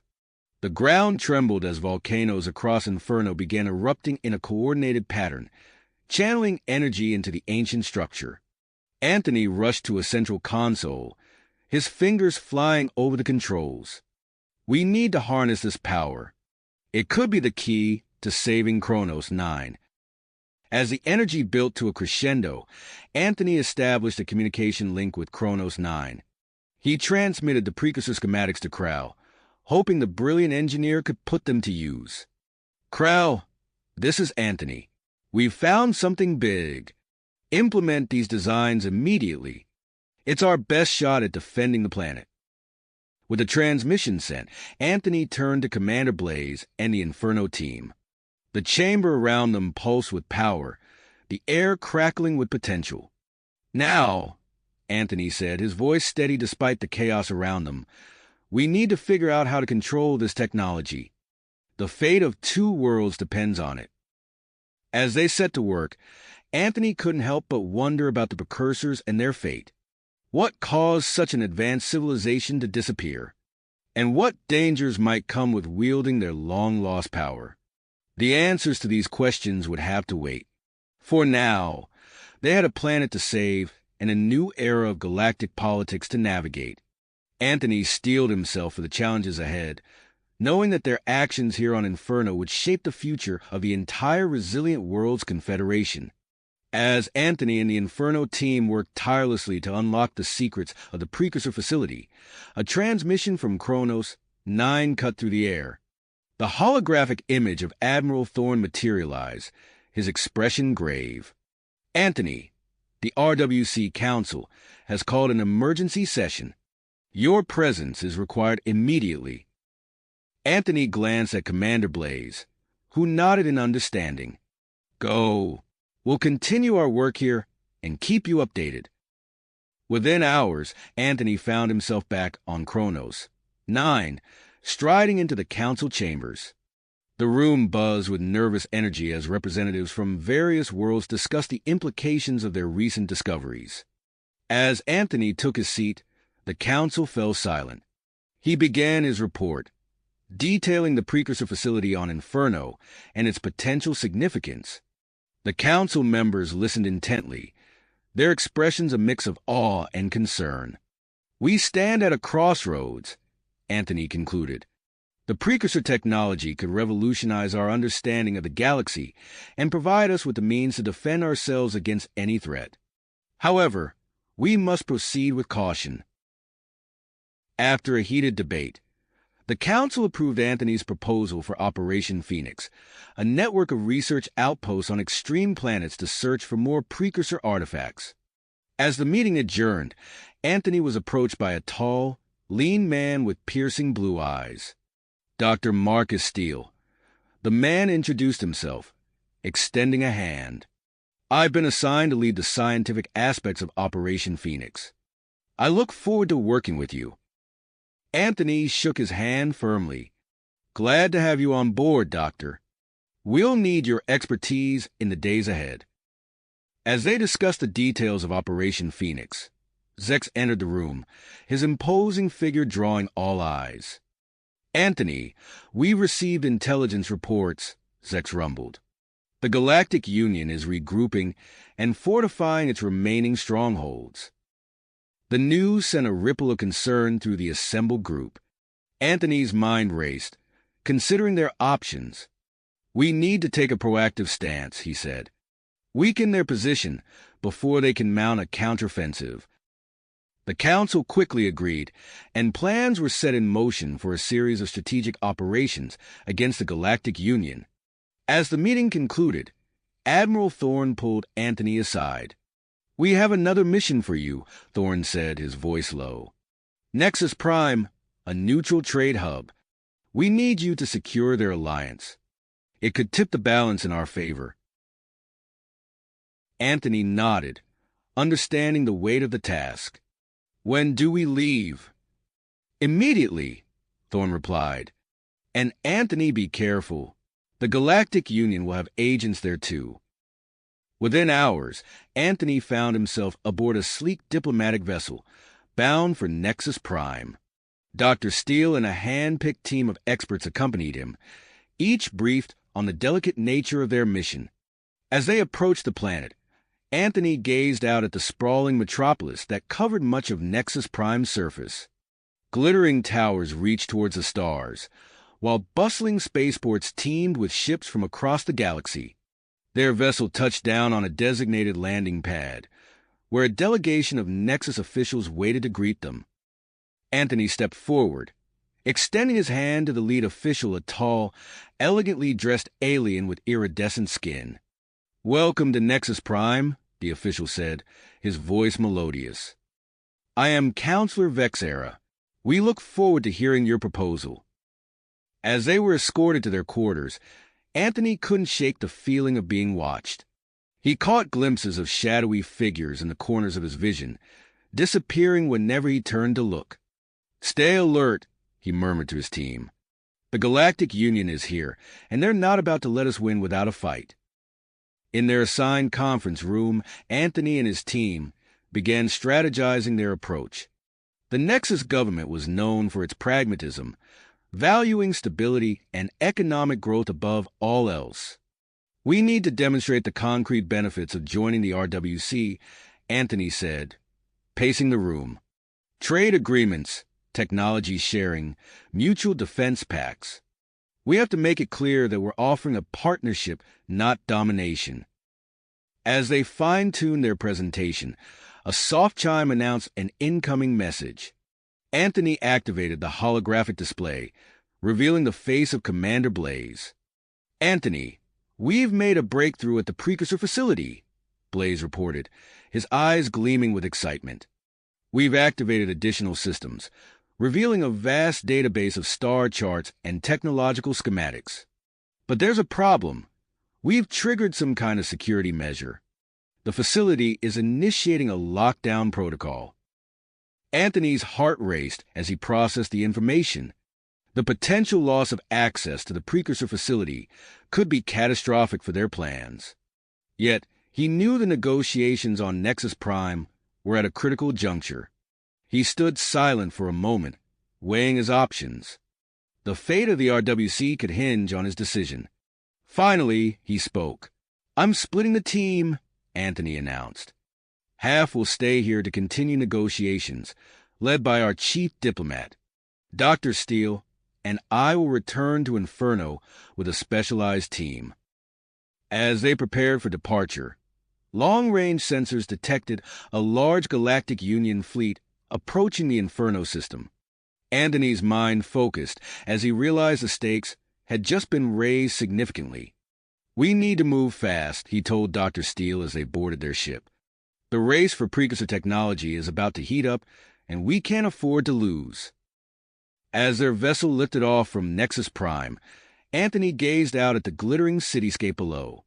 He knew that the coming days would test the RWC to its limits, but he was ready to face whatever challenges lay ahead. The ship accelerated into hyperspace, hurtling towards Inferno and the secrets that awaited them there. Anthony steeled himself for the battles to come, both on the fiery surface of Inferno and in the complex arena of galactic politics. As their ship dropped out of hyperspace, the fiery surface of Inferno filled the view screen. "Brace for atmospheric entry," Anthony called out, gripping his seat as the vessel plunged towards the planet. The ship shuddered and groaned as it tore through Inferno's turbulent atmosphere. Flames licked at the hull, testing the limits of their heat shielding. Anthony's eyes were fixed on the rapidly approaching landing zone, where he could see Commander Blaze's team waiting anxiously. As soon as they touched down, Anthony and Dr. Steele rushed out to meet Blaze. "Report," Anthony demanded, his voice tense. Blaze's face was grim. "We're locked out of the main control room. The security measures have gone into overdrive." Anthony's mind raced, calculating their options. He turned to Dr. Steele. "We need to get in there. Any ideas?" Dr. Steele's eyes darted around the facility's exterior. There, he pointed to a series of vents high up on the structure's wall. "Ventilation shafts. But the heat." "Leave that to me," Anthony said, his mind focused. He turned to Blaze. "Gather a team of your toughest Inferno colonists. We're going in." Minutes later, Anthony led a small group towards a ventilation system. The heat emanating from the shafts was intense, causing the air to shimmer and distort. "Last chance to back out," Anthony called to his team. Without waiting for a response, he gripped the edge of the vent and hauled himself in. The interior of the shaft was a hell's cape of superheated metal and searing air. Anthony's Deathworlder physiology kicked into high gear, his sweat evaporating instantly as his body fought to maintain its core temperature. Behind him, he could hear the labored breathing of the Inferno colonists as they pushed their own heat-resistant bodies to the limit. They crawled through the maze-like network of shafts, the metal groaning and shifting beneath them. Suddenly, a section of the shaft ahead of Anthony collapsed, revealing a cavernous room below. "Watch your step," he warned, carefully navigating around the hole. As they progressed deeper into the facility, they encountered the first of the precursor's automated defenses. A shimmering energy field blocked their path, crackling with dangerous potential. Anthony examined the field, looking for weaknesses. He spotted a small control panel nearby and quickly pried it open. Using his knowledge of alien tech, he manipulated the circuits until the field flickered and died. "Move!" he shouted, urging his team forward before the field could reactivate. They pressed on, facing more challenges with each section they cleared. Robotic sentries patrolled some areas, their sensors searching for intruders. Anthony led his team in ducking and weaving through shadows, using the complex architecture of the facility to avoid detection. In one particularly harrowing moment, they encountered a gravity trap. The floor beneath them suddenly disappeared, and they found themselves floating in a zero-G chamber filled with deadly spikes. "Use the walls," Anthony called out, demonstrating how to push off surfaces to navigate the treacherous space. His quick thinking and physical agility allowed him to guide the team safely through the trap. Finally, they reached the sealed doors of the main control room. Anthony could hear the hum of machinery beyond, indicating that systems were active. "Dr. Steele, we're at the entrance." Anthony spoke into his comm unit. "Any luck bypassing the security from your end?" "Negative." Steele's voice crackled back. "But I'm detecting a massive data transfer in progress. The facility seems to be transmitting its entire database to an unknown location in deep space." Anthony's mind raced, weighing their options. "Can you stop the transmission?" "I could try," Steele replied, "but there's a risk we could lose the data entirely." Anthony took a deep breath, making a split-second decision. "Let it continue. We need that data, wherever it's going. Focus on getting us inside." As they waited for Steele to work his magic, Anthony's comm unit crackled again. This time, it was Admiral Thorne's voice that came through. "Anthony, be advised. A Galactic Union fleet has entered the Inferno system. We're engaging them now." Anthony's eyebrows furrowed. The stakes had just gotten higher. "Understood, Admiral. We'll work as fast as we can down here." Suddenly, the sealed doors before them hissed and slid open. Anthony and his team rushed inside, finally gaining access to the heart of the precursor facility. The control room was a marvel of alien technology. Holographic displays floated in the air, showing incomprehensible data streams and star maps. At the center stood a pulsing pillar of energy, clearly the core of the facility's power. As Anthony approached the main console, a new holographic interface sprang to life. Strange, shifting patterns danced before his eyes, seeming to respond to his presence. "Dr. Steele," Anthony called out, "are you seeing this?" "Fascinating." Steele's voice came through, filled with awe. "It appears to be some kind of authentication system. It's reacting to your Deathworlder physiology." Before Anthony could respond, the holographic interface expanded, enveloping him in a cocoon of light. He found himself facing a series of physical challenges, each one pushing his Deathworlder abilities to the limit.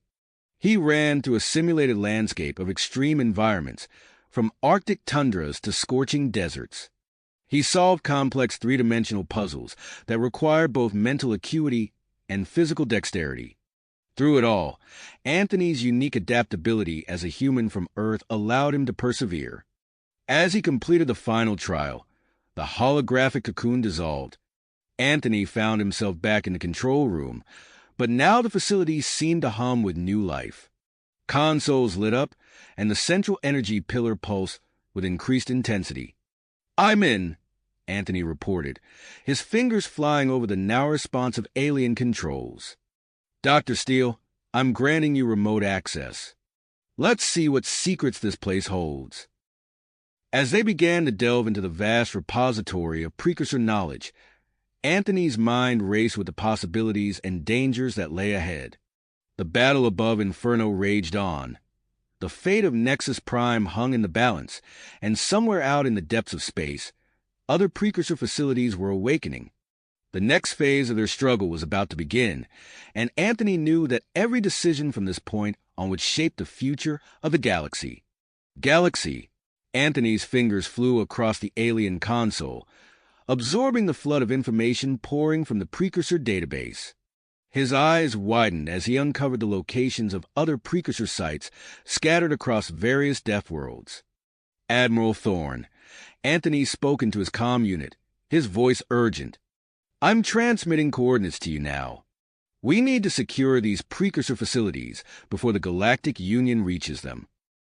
Understood. Thorne's voice crackled back. I'll dispatch our scout ships immediately. Each one will be led by a seasoned Deathworlder captain. Anthony nodded, knowing the extreme conditions on those worlds would require the unique capabilities of Earth-born humans. He turned to his team, their faces illuminated by the pulsing energy of the facility's core. We've got work to do, he announced. Dr. Steele, I need you to focus on deciphering this database. There's something here about harnessing core energies of Deathworlds. It could be the key to unlimited power. As Steele set to work, Anthony's attention was drawn to a flashing alert on one of the holographic displays.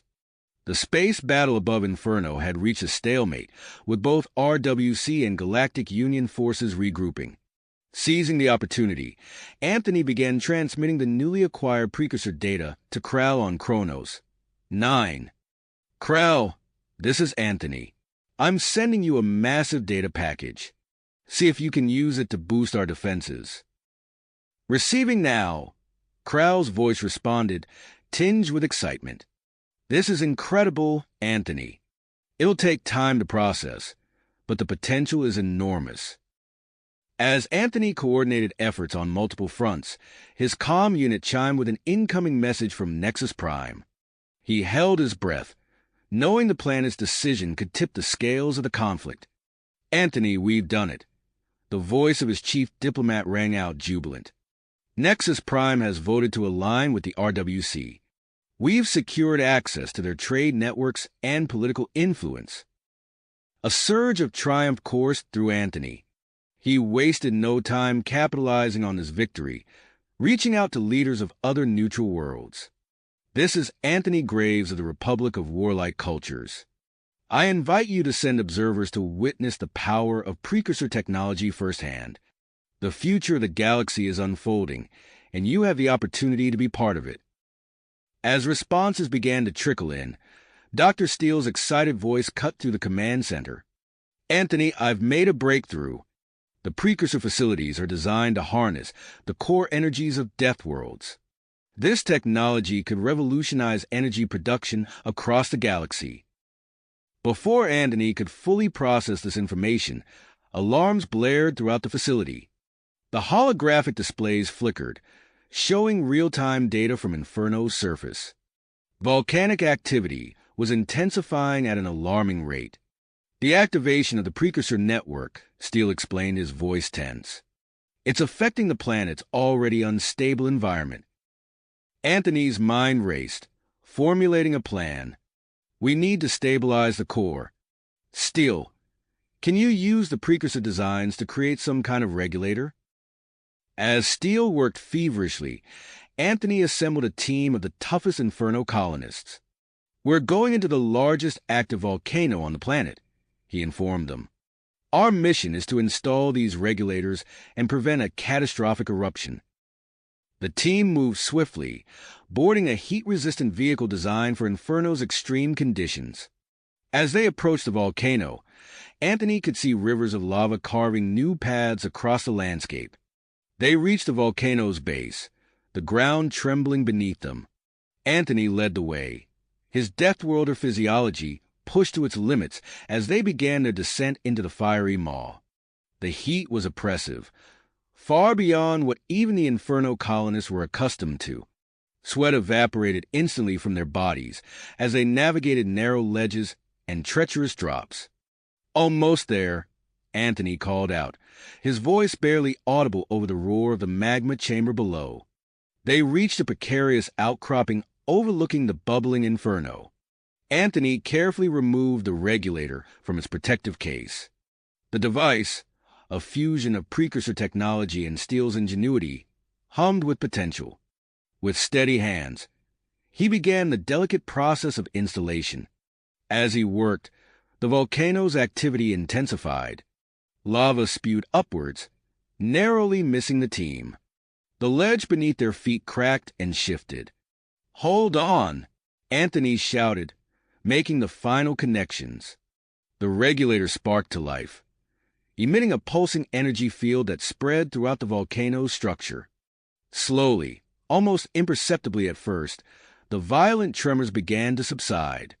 The lava's rise slowed, then stabilized.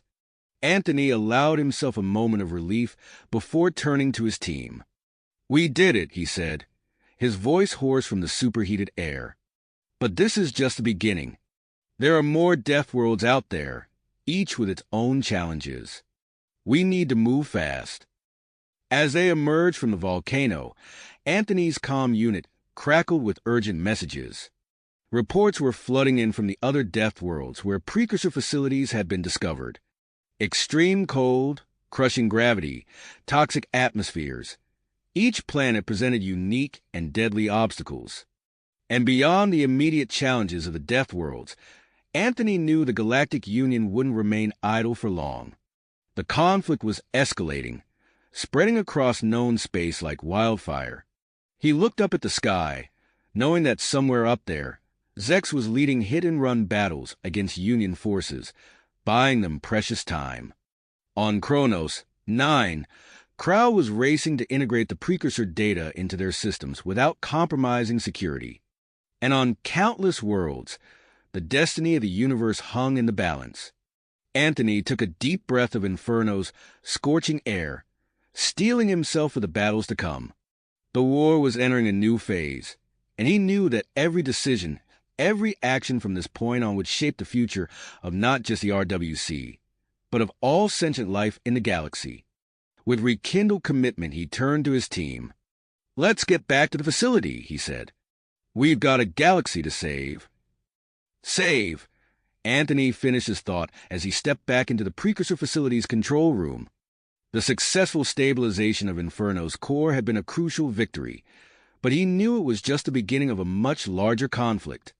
As if on cue, the facility's energy output suddenly surged, causing the holographic displays to flare with increased intensity. Anthony's eyes widened as he processed the implications. "Dr. Steele, are you seeing this?" He called out, his fingers flying over the alien console. "Affirmative." Steele's voice crackled through the comm. "The core stabilization has triggered some kind of power amplification effect. The facility's energy output has increased by over 300%. Anthony's mind raced.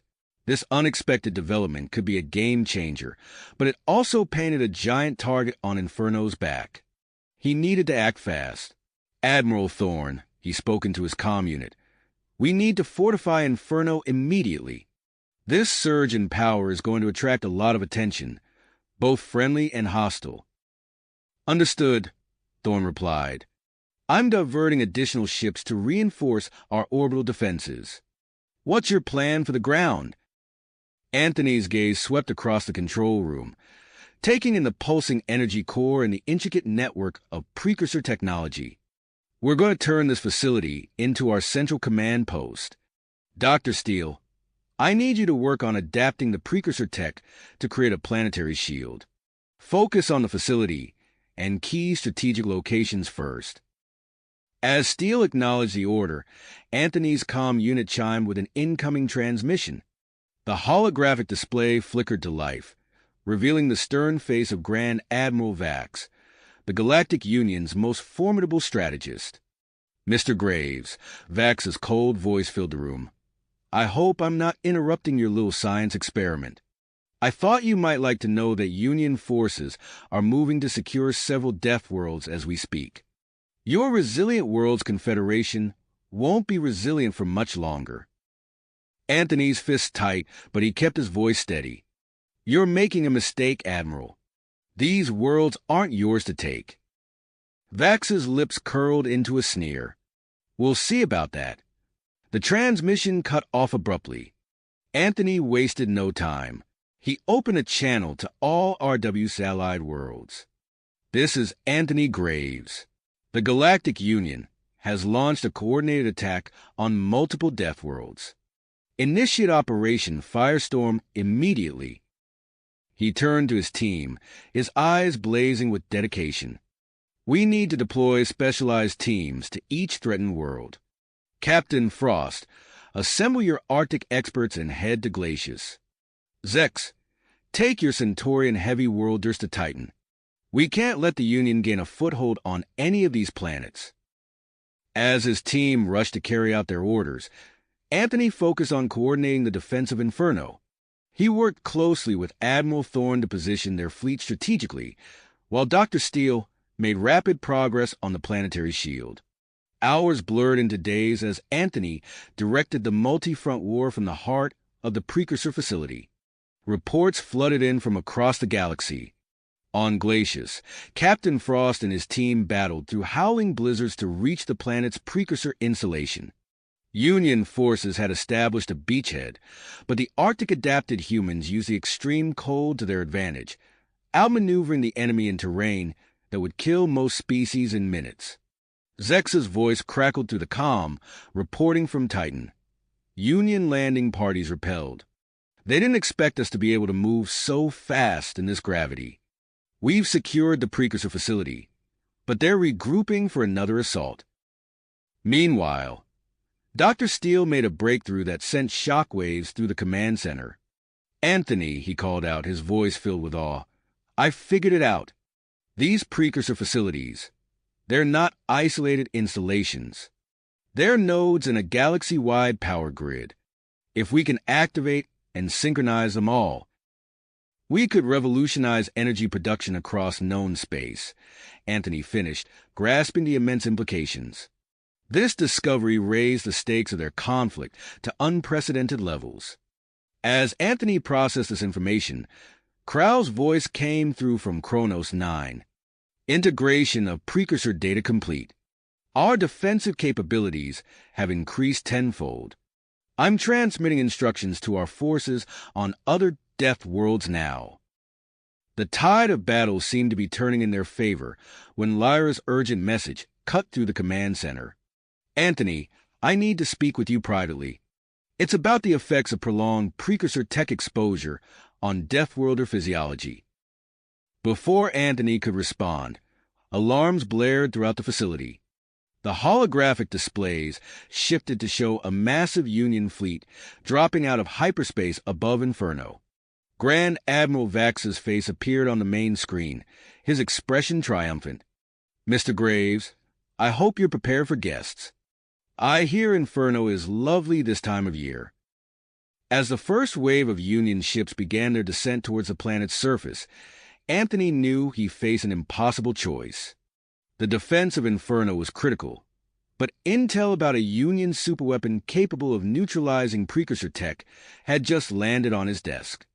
He took a deep breath, steeling himself for the difficult decision ahead. The fate of not just Inferno, but potentially all Deathworlder species, hung in the balance. Anthony's eyes darted between the holographic display showing the incoming Union fleet and the urgent message from Lyra. With a quick decision, he opened a secure channel to Commander Raven. Raven, I need you here immediately. We have intelligence on a Union superweapon that could neutralize our precursor tech advantage. We need to move fast. As alarms blared throughout the facility, Anthony turned to Admiral Thorne. Hold the line here. I'm taking a team to deal with this threat directly. Within minutes, Commander Raven arrived, his stealth suit still engaged. Anthony briefed him quickly on the Nova Nullifier and the need for a covert operation. We'll take my modified stealth ship, Raven said, his voice low and steady. It's equipped with the latest precursor-derived cloaking tech. If anyone can get us in and out undetected, it's that bird. As they boarded the sleek vessel, Anthony felt the familiar surge of adrenaline coursing through his body. The ship's engines hummed to life, barely audible even to his enhanced hearing. They slipped away from Inferno, weaving through the chaos of the space battle above. Anthony watched as Union and RWC ships exchanged fire, knowing that the fate of the planet hung in the balance. As they entered hyperspace, Anthony turned to the assembled team. Our target is a secret Union research station housing the Nova Nullifier. We get in, secure the weapon, and get out. Failure is not an option. The journey through hyperspace was tense, each team member acutely aware of the high stakes. As they approached their destination, Raven's voice cut through the silence. Dropping out of hyperspace in 3, 2, 1. The starfield persisted into a dense asteroid field. In the distance, a metallic structure glinted between the rocky bodies, their target. Scanners are picking up heavy patrols, Raven reported. Engaging full cloaking protocols. The ship's systems went dark, leaving only the faintest glow from essential controls. They glided silently through space, narrowly avoiding Union patrol ships. As they neared the station, Anthony's enhanced vision caught sight of something unusual. "Those aren't natural gravitational fluctuations," he muttered, studying the readings. "They've set up some kind of artificial gravity network." Raven nodded grimly. "Clever. It'll tear apart any ship that doesn't know the safe path." Anthony took the controls. His reflexes honed by years on Deathworlds, allowing him to anticipate and counter the gravitational shifts. The ship lurched and groaned as they navigated the treacherous field. Finally, they approached the station itself. Raven's expert infiltration skills came into play as he bypassed the external sensors, allowing them to dock undetected in a rarely used maintenance bay. As the team prepared to disembark, Anthony divided them into 2 groups. "Raven, take your team to the control center. Disable their comms and gather any intel you can. My team will locate and secure the Nova Nullifier." They moved swiftly through the station's corridors, encountering a series of security measures clearly designed to counter Deathworlder physiology. Atmospheric filters removed trace elements essential for human endurance, while gravity plates randomly increased to crushing levels. Anthony's team pushed through, their superior physical abilities allowing them to overcome obstacles that would have stopped most species in their tracks. They fought through waves of nausea and bone-crushing pressure, relying on their training and enhanced bodies to persevere. Meanwhile, Raven's team successfully infiltrated the control center. As they disabled the station's long-range communications, they made a chilling discovery. "Anthony," Raven's voice crackled over the comm, "the Nova Nullifier isn't just a tech killer. It can alter the fundamental conditions of Deathworlds. If they deploy this thing, it could render our home planets uninhabitable." The news hit Anthony like a physical blow. The stakes had just risen exponentially. "Understood. We're approaching the research lab now." As Anthony's team breached the lab, they found themselves facing their greatest challenge yet. The Nova Nullifier was far larger and more complex than they had anticipated. Destroying it on-site would risk the entire station's destruction. "Change of plans," Anthony announced. "We're taking this thing with us." As they worked to disengage the massive device from its power source, alarms suddenly blared to life. They'd been detected. "Raven, our cover's blown. We need an exit strategy now." Raven's voice came back, tense but controlled. "Working on it. There's a Union battlecruiser inbound. I'm creating some distractions to buy us time." Anthony's team fought their way back through the station, the massive Nova Nullifier slowing their progress. They used their Deathworlder strength to overcome Union guards, their enhanced bodies giving them a crucial edge in the close-quarters combat.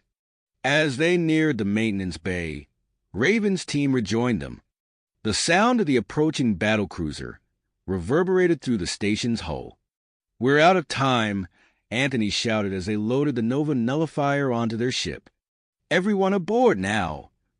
With a display of piloting skill that pushed even his enhanced reflexes to the limit, Anthony launched their ship mere seconds before Union forces breached the maintenance bay doors. As they fled the asteroid field, dodging both gravitational anomalies and pursuing Union fighters, Anthony received an urgent transmission from Admiral Thorne. "Graves, we're losing ground on Inferno. The Union has breached our defensive perimeter. We need you back here, now." Anthony gripped the controls tighter, his mind racing. They had the Nova Nullifier, a weapon that could turn the tide of the entire war. But Inferno, the heart of their operation, was under imminent threat. He looked at his team, then at the massive device they'd risked everything to acquire. The next decision he made would shape the future of the RWC and the galaxy itself. Anthony's mind raced as he weighed his options. The fate of Inferno hung in the balance, but the Nova Nullifier in their possession could change the course of the entire war. In a split-second decision, he chose a daring third option. "Raven, prepare to drop our cloak," Anthony ordered, his voice steady despite the tension. Raven's eyes widened. "You want us to become visible? With this cargo?" Anthony nodded grimly. "We're going to use the Nova Nullifier as bait. If we can draw Vax's forces away from Inferno, we might just save the planet and keep this weapon out of Union hands." As the stealth ship's cloaking field dissipated, Anthony piloted the vessel towards a prominent Galactic Union outpost.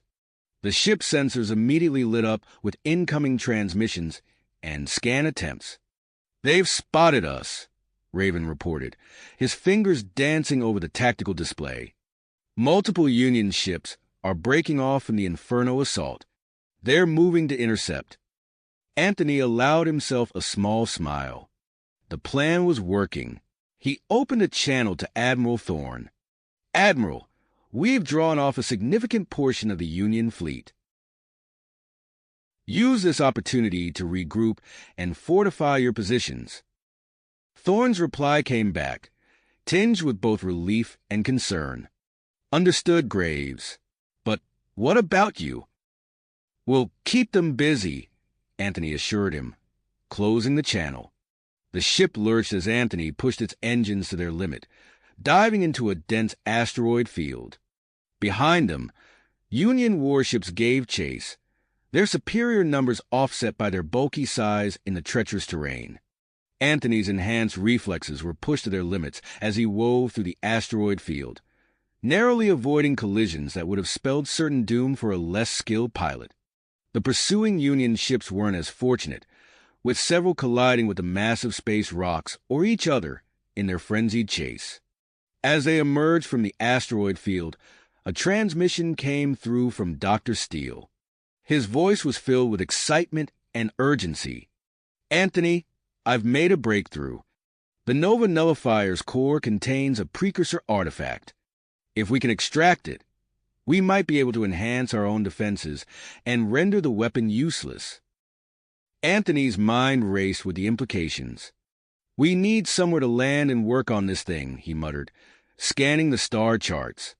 His eyes fell on a nearby system, and he made another snap decision, setting course for Tartarus.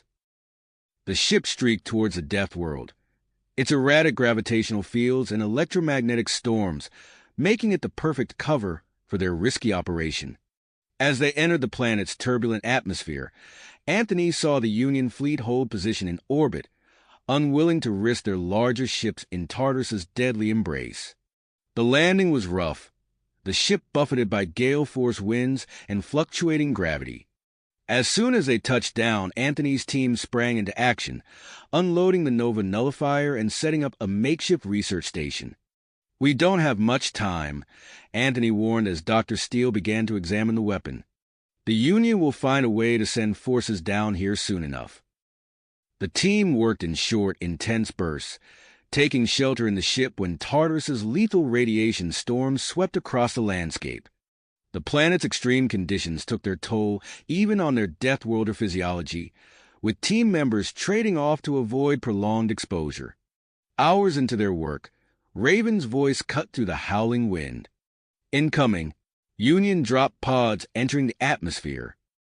Anthony cursed under his breath.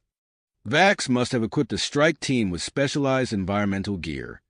"Raven, Take half the team and set up a defensive perimeter. The rest of us will continue working on the nullifier. As Raven's group moved out, Anthony turned back to the dismantled superweapon. Dr. Steele's hands were deep in its inner workings, sweat beading on his brow despite the planet's frigid temperature. How much longer? Anthony asked, his enhanced hearing picking up the sound of distant weapons fire. Almost there, Steele replied, his voice strained. This artifact is unlike anything I've ever seen. It's as if it's adapting to our attempts to remove it. The ground shook as a nearby explosion sent debris raining down around them. Anthony's calm crackled to life with Raven's voice. We're holding them off, but they keep coming. Whatever you're doing, do it fast. Anthony gritted his teeth, fighting the urge to join the battle. His place was here, ensuring the success of their mission.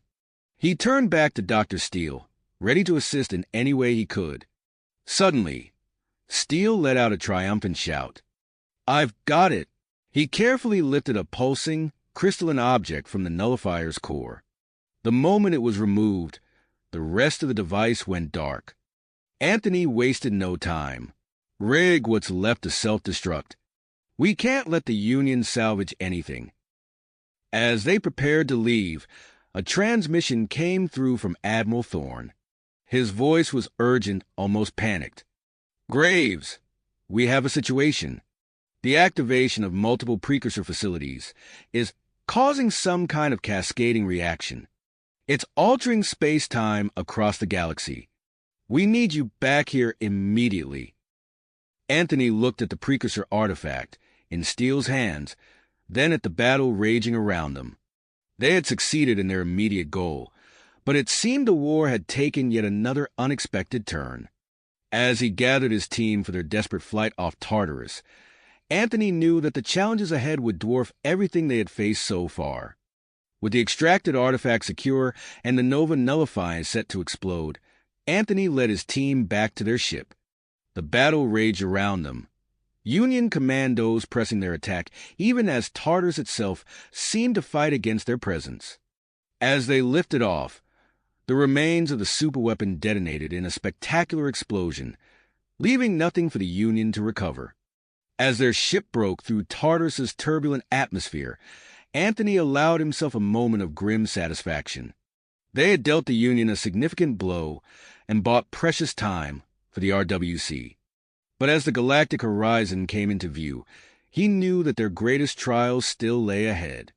The Precursor Network's unexpected behavior threatened to change the very nature of their conflict, and Anthony steeled himself for the challenges to come. Come. As they approached the rendezvous coordinates, the ship's sensors suddenly flared to life, warning of an imminent spatial distortion. Brace for impact, Anthony shouted, gripping the control console. The vessel shuddered violently as reality itself seemed to twist around them. For a heart-stopping moment, the familiar starscape vanished, replaced by an alien vista of unfamiliar constellations. When the disorientation passed, Anthony realized with a start that they were no longer on course for the RWC rally point. Status report, he barked, scanning the new surroundings. Raven's fingers flew across the tactical display. We're in Union space, outskirts of the Ventraxian sector. Anthony's mind raced. This unexpected detour could spell disaster or opportunity. Maintain stealth protocols. Let's see what we can learn before we plot a course back. As they cautiously maneuvered through the sector, they intercepted fragments of Union communications. The chatter painted a picture of chaos. Precursor facilities activating across multiple systems, spatial anomalies disrupting supply lines, and frantic attempts to contain the spreading energy crisis. After gathering what intelligence they could, Anthony set a course back to friendly space. The journey was tense, punctuated by the need to dodge Union patrols and navigate the unpredictable spatial distortions that now plagued the galaxy. When they finally reached the RWC rally point, Admiral Thorne's holographic image greeted them, his face etched with concern. Graves, thank God you're here. The situation's deteriorating rapidly. Anthony nodded grimly. We've seen it firsthand, Admiral. But we might have a solution. He gestured to Dr. Steele, who carefully placed the precursor artifact on the briefing table. As Steele explained his theory about using the artifact to regulate the precursor facilities, Anthony's mind was already formulating a plan. We need to replicate this technology and deploy it to every affected Deathworld, he said, his voice carrying the weight of command. Thorne raised an eyebrow. That's a tall order, Graves. Many of those worlds are still under Union control. Then we'll take them back, Anthony replied firmly. I propose a series of simultaneous strike missions. We hit key Deathworlds, stabilize the precursor facilities, and deal a decisive blow to the Union in the process. The next hours were a flurry of activity as Anthony assembled his elite task force. He handpicked specialists for each mission, briefing them on the unique challenges they would face. Captain Frost, a grizzled veteran with ice in his veins, nodded stoically as Anthony outlined the Glacius operation. We'll get it done. Sir, that ice ball won't know what hit it. Dr. Inferno, her skin shimmering with heat-resistant adaptations, grinned fairly at the prospect of tackling a lava planet. Finally, a world that matches my temperament. Commander Pressure's webbed hands moved in excited gestures as he absorbed the details of the Aquarius mission. An underwater precursor facility? Now that's a dive worth taking. Major Gravity, his massive frame a testament to his Titan heritage, simply cracked his knuckles. Point me at the problem, sir, I'll crush it. As the teams prepared for deployment, alarms blared throughout the command center. A junior officer rushed to Anthony's side, her face pale. Sir, we're detecting a massive Union fleet mobilization. They're moving to intercept our strike teams. Anthony's eyebrows furrowed. Of course Vax wouldn't make this easy. Patch me through to all team leaders, he ordered, his voice steady despite the tension. As the comm channel opened, Anthony addressed his forces. Listen up. The Union's onto us, but that changes nothing. You all know what's at stake. Execute your missions, stabilize those facilities, and come home. The fate of humanity and all alien species rests on your shoulders. Good hunting. He closed the channel and turned to Thorne. Admiral, we need to buy our teams time. Engage the Union fleet, keep them occupied. Thorne nodded grimly. Consider it done. What about you? Anthony's gaze swept across the command center, taking in the holographic displays of multiple death worlds, each pulsing with the unstable energy of active precursor facilities. I'll coordinate from here. Someone needs to keep an eye on the big picture. As the RWC fleet moved to engage the approaching Union forces, Anthony received an urgent communication. The face that appeared on the screen was unfamiliar. A being with iridescent skin and compound eyes that seemed to shimmer with an inner light. I am Arbiter Zen, the alien announced, its voice a melodious trill. I speak for a coalition of non-Deathworlder species. Your actions threaten the balance of power in this galaxy. We cannot allow this to continue. Anthony's mind raced, quickly assessing this new complication. Arbiter Zen, I assure you our intentions are. Your intentions are irrelevant, Zen interrupted. The Deathworlder menace must be contained. We will take action to ensure this. As the transmission cut off, Anthony turned to his command staff. New objective, he announced, his voice carrying across the suddenly silent room. We need to stabilize the precursor network, fend off the Union, and now somehow convince a third faction we're not the enemy. Let's get to work. Work. Anthony's gaze swept across the command center, assessing the holographic displays of multiple death worlds pulsing with unstable precursor energy. He knew time was of the essence. Admiral Thorne, I need you to coordinate our fleet's defense against the Union. Buy us as much time as possible. Anthony turned to his assembled strike team leaders. You all know your missions. Get to your ships and prepare for immediate deployment.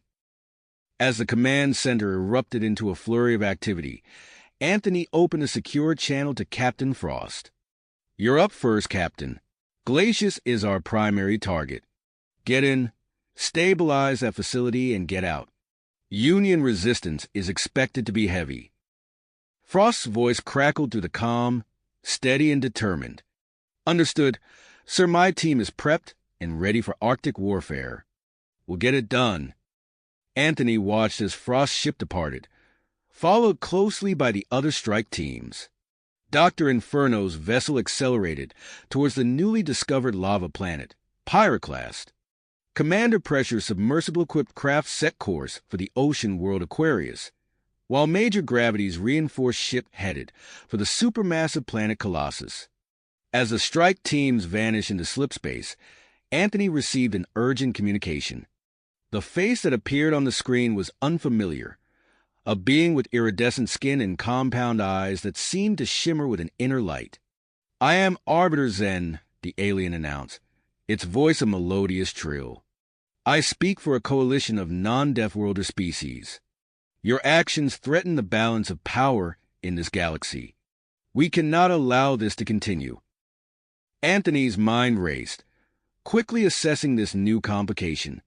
"Arbiter Zen, I assure you our intentions are—" "Your intentions are irrelevant," Zen interrupted. "The Deathworlder menace must be contained. We will take action to ensure this." As the transmission cut off, Anthony turned to his command staff. "New objective," he announced, his voice carrying across the suddenly silent room. "We need to stabilize the precursor network, fend off the Union, and now somehow convince a third faction we're not the enemy." Anthony's fingers flew across the holographic interface, bringing up real-time feeds from each strike team. Captain Frost's ship had just entered Glacius' atmosphere, buffeted by howling winds and pelted with chunks of ice. Anthony watched as Frost's team executed a textbook, landing near the planet's precursor facility. "Union forces detected," Frost's voice reported through the static. "They've established a fortified base around the facility, proceeding with stealth approach through the ice crevasses." Anthony nodded, even though Frost couldn't see him. "Good thinking, Captain. Use the terrain to your advantage." Switching feeds, Anthony observed Dr. Inferno's team touching down on Pyroclast. The ship's external cameras showed a hellish landscape of flowing lava and towering volcanic spires. Even from orbit, the heat signatures were off the charts. "Commencing operation," Dr. Inferno announced, her voice tinged with excitement. "The heat-resistant suits are holding, but we'll need to move fast. These volcanic eruptions are highly unpredictable." Anthony's attention was drawn to a flashing alert from Commander Pressure's team. Their submersible vehicles were under attack by swarms of bioluminescent creatures, their tentacles leaving scorch marks on the reinforced hulls. "Unidentified marine life interfering with approach," Pressure reported, his usual calm demeanor strained. "Adjusting course to avoid the densest concentrations. We'll find a way through, sir." Before Anthony could respond, Major Gravity's booming voice filled the command center. "Gravity fluctuations are worse than expected. Sir, we're deploying the exoskeletons now. It's slow going, but we're making progress towards the facility." As Anthony processed these updates, a junior officer approached with a data pad. "Sir, urgent message from Zex on Nexus Prime.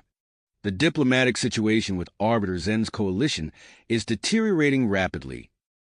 Anthony scanned the message, his frown deepening. Zen was demanding proof of the RWC's ability to control and benefit from precursor technology.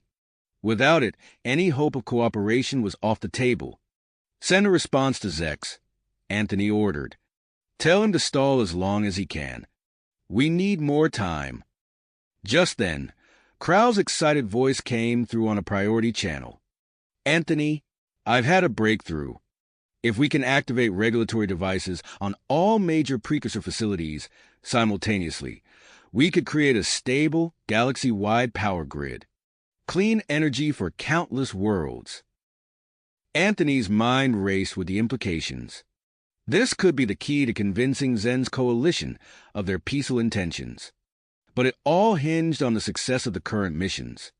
As if on cue, Captain Frost's voice cut through the chatter. We've breached the outer defenses of the Glacius facility.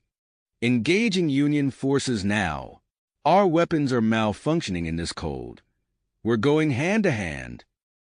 Anthony tensed, watching the chaotic close-quarters combat unfold on the holographic display.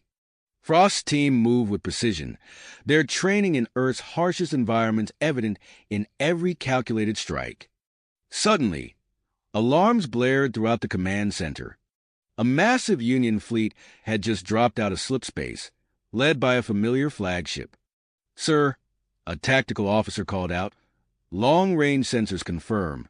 It's Grand Admiral Vax himself, heading straight for Nexus Prime." Anthony's mind raced through possible scenarios, each one bleaker than the last. They were stretched thin, with critical operations on multiple fronts. A direct confrontation with Vax's fleet could jeopardize everything they'd fought for. In that moment, Anthony made a decision that would shape the course of the war. He turned to his communications officer. "Activate the experimental precursor long-range device. We're going to talk to Vax." As the officer worked to establish the connection, Anthony steeled himself for the conversation ahead. He knew that his next words could determine the fate of not just humanity, but the entire galaxy. The view screen flickered to life, revealing the stern visage of Grand Admiral Vax and Anthony. Anthony held his breath as the view screen flickered to life, revealing the stern visage of Grand Admiral Vax. The two leaders locked eyes, tension crackling between them like an electric current. "Graves," Vax growled, his mandibles twitching. "I hope you have a good explanation for this chaos you've unleashed." Anthony leaned forward, his voice steady. "Admiral, we both know the Precursor Network is a threat to everyone. I propose a temporary ceasefire. Let's focus on stabilizing these facilities before they tear the galaxy apart." Vax's compound eyes narrowed, assessing Anthony's words. After a long moment, he nodded. "Agreed. But make no mistake, this changes nothing between us in the long term." "Understood," Anthony replied, relief washing over him. "I'll transmit the coordinates of our current operations. Your forces can assist or stay clear. Your choice." As the transmission ended, Anthony turned to his command staff. "New priority. Support our teams on the Deathworlds. They're our best chance at bringing the situation under control." Reports began flooding in from the strike teams. On Glacius, Captain Frost's voice crackled through the comm, punctuated by the sounds of close-quarters combat. Union defenders neutralized. Approaching the facility core now. Anthony watched the feed as Frost's team, their armor caked with ice, maneuvered through the ancient precursor structure. With practiced efficiency, they installed the regulatory device. The facility's pulsing energy signature stabilized, and the swirling blizzard outside began to calm. "Glacier secured," Frost reported, his usual stoic tone tinged with satisfaction. Switching feeds, Anthony observed Dr. Inferno's team on Pyroclast. They sprinted across a plain of cooling obsidian, dodging geysers of superheated steam. The precursor facility loomed ahead, surrounded by rivers of molten rock. Activating lava diversion system, Dr. Inferno announced. Her team worked swiftly, their heat-resistant suits glowing from the intense temperatures. As the regulatory device hummed to life, the ground beneath them shuddered. "It's working. Volcanic activity is subsiding." On Aquarius, commander pressure submersible glided through bioluminescent waters. Schools of alien fish scattered before them as they approached the underwater precursor complex. "Breaching facility defenses now," Pressure reported. His team emerged from the submersible, their specialized diving gear allowing them to move freely in the crushing depths. They fought their way through automated security systems, finally reaching the core. As the regulatory device activated, the agitated marine life around them visibly calmed. Major Gravity's booming voice filled the command center next. Colossus is under control, so the Gravity pirates were true to their word. Couldn't have done it without them. Regulatory device is online and functioning perfectly. As success reports poured in from multiple Deathworlds, Anthony felt a surge of hope. He turned to Crow, who was monitoring the energy readings with wide-eyed excitement. "It's time," Anthony said. "Initiate the activation sequence for the galaxy-wide power grid." Crow's fingers flew across the controls. The command center's main display lit up with a web of energy pathways connecting dozens of worlds. As the precursor network hummed to life, Anthony watched in awe as clean, stable energy began flowing to planets across the galaxy. With the immediate crisis averted, Anthony knew his next challenge lay in diplomacy. He turned to his second-in-command. "Prepare my ship. I'm heading to Nexus Prime to meet with Arbiter Zen and the Non-Deathworlder Coalition." Hours later, Anthony stood before a diverse assembly of alien representatives on Nexus Prime. Arbiter Zen's compound eyes gleamed with curiosity as Anthony presented holographic data on the stabilized precursor network. "As you can see," Anthony explained, gesturing to the swirling display of energy patterns, "this technology has the potential to benefit all species, not just Deathworlders. Clean, abundant energy for countless worlds." Murmurs of interest rippled through the assembled aliens. Arbiter Zen stepped forward, his iridescent skin shimmering. "Your actions have been unexpected, Mr. Graves. We are willing to open formal negotiations regarding the shared use of this precursor technology." As Anthony began to respond, an urgent message flashed on his datapad. He frowned, reading the report from Lyra's research team. Several Deathworlder colonies were experiencing rapid environmental changes, accelerated terraforming that made the planets more hospitable to Deathworlder physiology. The implications hit Anthony like a thunderbolt. This development could shatter the fragile diplomatic progress he'd just made. He looked up to see Arbiter Zen and the other representatives watching him intently, clearly aware that something was amiss. Anthony took a deep breath, knowing his next words could determine the future of interspecies relations. "Arbiter Zen, representatives of the Coalition, there's been a development we need to discuss." As Anthony began to explain the situation, he noticed movement at the back of the chamber. A hooded figure slipped out of the room, unnoticed by the others. Anthony's instincts prickled. Something told him this mysterious observer might hold crucial information about the challenges that lay ahead. With the weight of the galaxy on his shoulders, Anthony steeled himself for the complex negotiations to come. The precursor technology had brought them back from the brink of disaster, but it had also opened a Pandora's box of new challenges. As he faced the assembled alien representatives, Anthony knew that the true test of his leadership was just beginning. As he faced the assembled alien representatives, Anthony knew that the true test of his leadership was just starting. Before he could delve into the complexities of the new development, an urgent message flashed across his neural implant. It was from Professor Enigma, containing coordinates to what he claimed was the central control hub of the precursor network. Anthony's pulse quickened. This could change everything. "Arbiter Zen, esteemed representatives," he said, his voice steady despite the adrenaline surging through him. "I apologize, but an urgent matter requires my immediate attention. I propose we reconvene in 48 standard hours to continue our discussions." Murmurs of discontent rippled through the assembly, but Zen raised a hand for silence. "Very well, Mr. Graves, but know that our patience is not infinite." Anthony nodded, already moving towards the exit. He tapped his comm link, connecting to his team. "Prepare for immediate departure. We have a new mission." Hours later, Anthony's ship cut through the void of space, hurtling towards the coordinates provided by Enigma.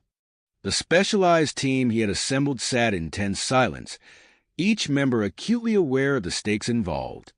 As they approached the uncharted Deathworld, the ship's sensors began to flash warnings. Gravitational anomalies buffeted the vessel, threatening to tear it apart. "All hands, brace for turbulence," Anthony called out, his hands dancing across the controls.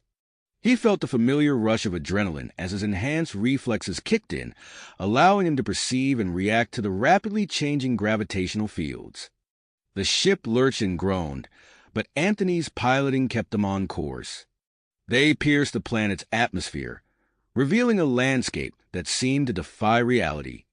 Massive crystalline formations jutted from the ground, their facets refracting light in mesmerizing patterns. In the sky, electromagnetic storms raged, bolts of energy arcing between clouds and the crystal spires. Anthony guided the ship to a relatively stable area, setting it down with a gentle thud. "Suit up," he ordered, reaching for his own environmental gear. "We move on foot from here." The team emerged from the ship, their advanced suits the only barrier between them and the planet's hostile environment. Anthony took point, his enhanced senses scanning for threats as they began their trek towards the energy signatures that matched precursor technology. They hadn't gone far when they encountered the first major obstacle, a field of razor-sharp crystal spires, their edges glinting ominously in the strange light. "Watch your step," Anthony warned, carefully picking his way through. "One slip could shred your suit." As they navigated the treacherous terrain, evidence of ancient precursor activity became more apparent. Partially buried structures peeked out from beneath crystalline growths, and strange energy conduits pulsed beneath their feet. "These conduits," Dr. Lyra observed, her voice filled with excitement despite the danger. "They're unlike anything we've seen before. The energy readings are off the charts." Anthony nodded, his mind racing with possibilities. "Let's follow them. They might lead us to the control hub." The team pressed on, facing increasingly daunting challenges. They crossed chasms filled with swirling electromagnetic energy, using grappling gear to swing across. In areas of intense gravitational fluctuation, Anthony's Deathworlder physiology proved invaluable. His enhanced strength allowed him to push through zones that would have crushed a normal human, creating safe passages for his team. Hours into their expedition, they discovered the entrance to a vast underground complex. Ancient precursor glyphs adorned the walls, pulsing with a faint inner light. "This is it," Anthony breathed, his heart pounding with a mixture of excitement and trepidation. "Let's move." They entered the facility, their footsteps echoing in halls that hadn't seen life in millennia. The air hummed with terrifying power, emanating from conduits that seemed to tap directly into the planet's core. Suddenly, the facility came alive around them. Automated defense systems, dormant for eons, activated with a whir of ancient machinery. Beams of energy lanced out, forcing the team to take cover. "Spread out," Anthony shouted, his combat instincts kicking in. He analyzed the defense systems, quickly identifying patterns in their attacks. "Aim for the joints in the machinery. They're weak points." The team fought their way deeper into the complex, their weapons and Anthony's tactical guidance slowly overwhelming the ancient defenses. Finally, they reached a vast chamber that seemed to serve as a repository of precursor knowledge. "Start the download," Anthony ordered, gesturing to the central console. "We need every bit of data we can get." As the transfer began, a priority alert flashed across Anthony's HUD. Their ship's long-range sensors had detected multiple incoming vessels, both Galactic Union and Coalition ships. Anthony's mind raced, weighing their options. They couldn't abandon the mission now, not when they were so close to unlocking the secrets of the Precursor Network. "Listen up," he addressed his team, his voice filled with determination. "We're splitting up. Half of you, head back to the ship. Prepare for a potential confrontation. The rest of you, we're pushing deeper. We need to find that control hub before our visitors arrive." As the team divided, Anthony led his group further into the complex. The energy signatures grew stronger, the air itself seeming to crackle with power. They rounded a corner and froze. Before them stood a massive energy barrier, its surface rippling with colors beyond the visible spectrum.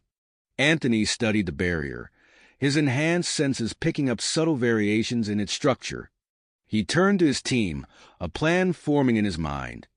"This is it," he said, his voice low but intense. "The control hub must be beyond this barrier, and I think I know how we can breach it."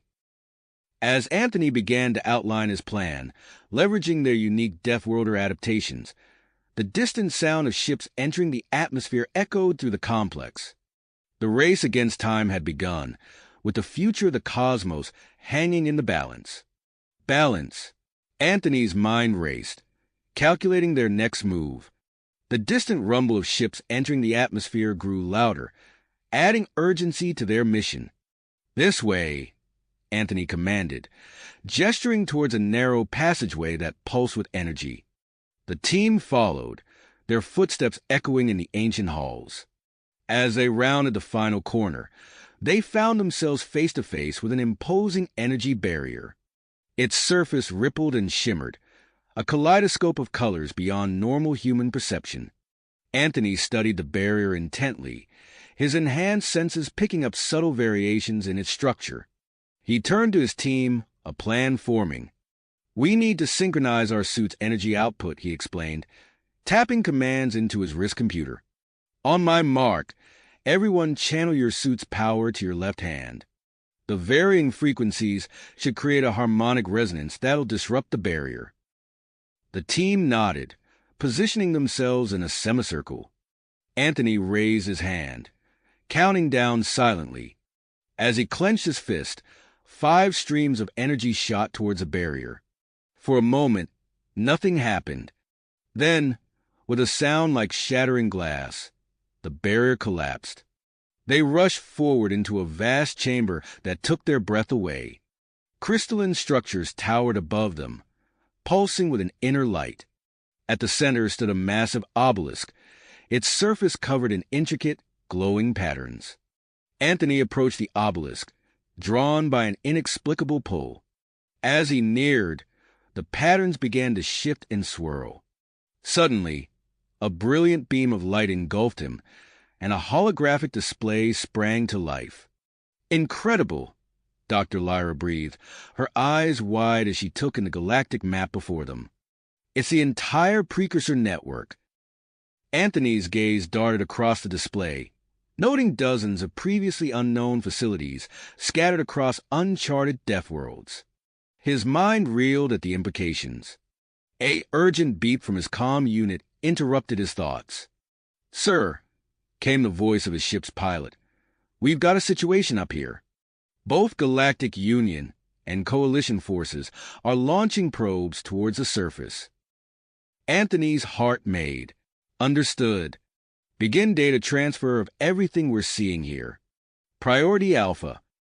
As the team worked to decipher the control interface, Anthony's fingers flew across the holographic controls.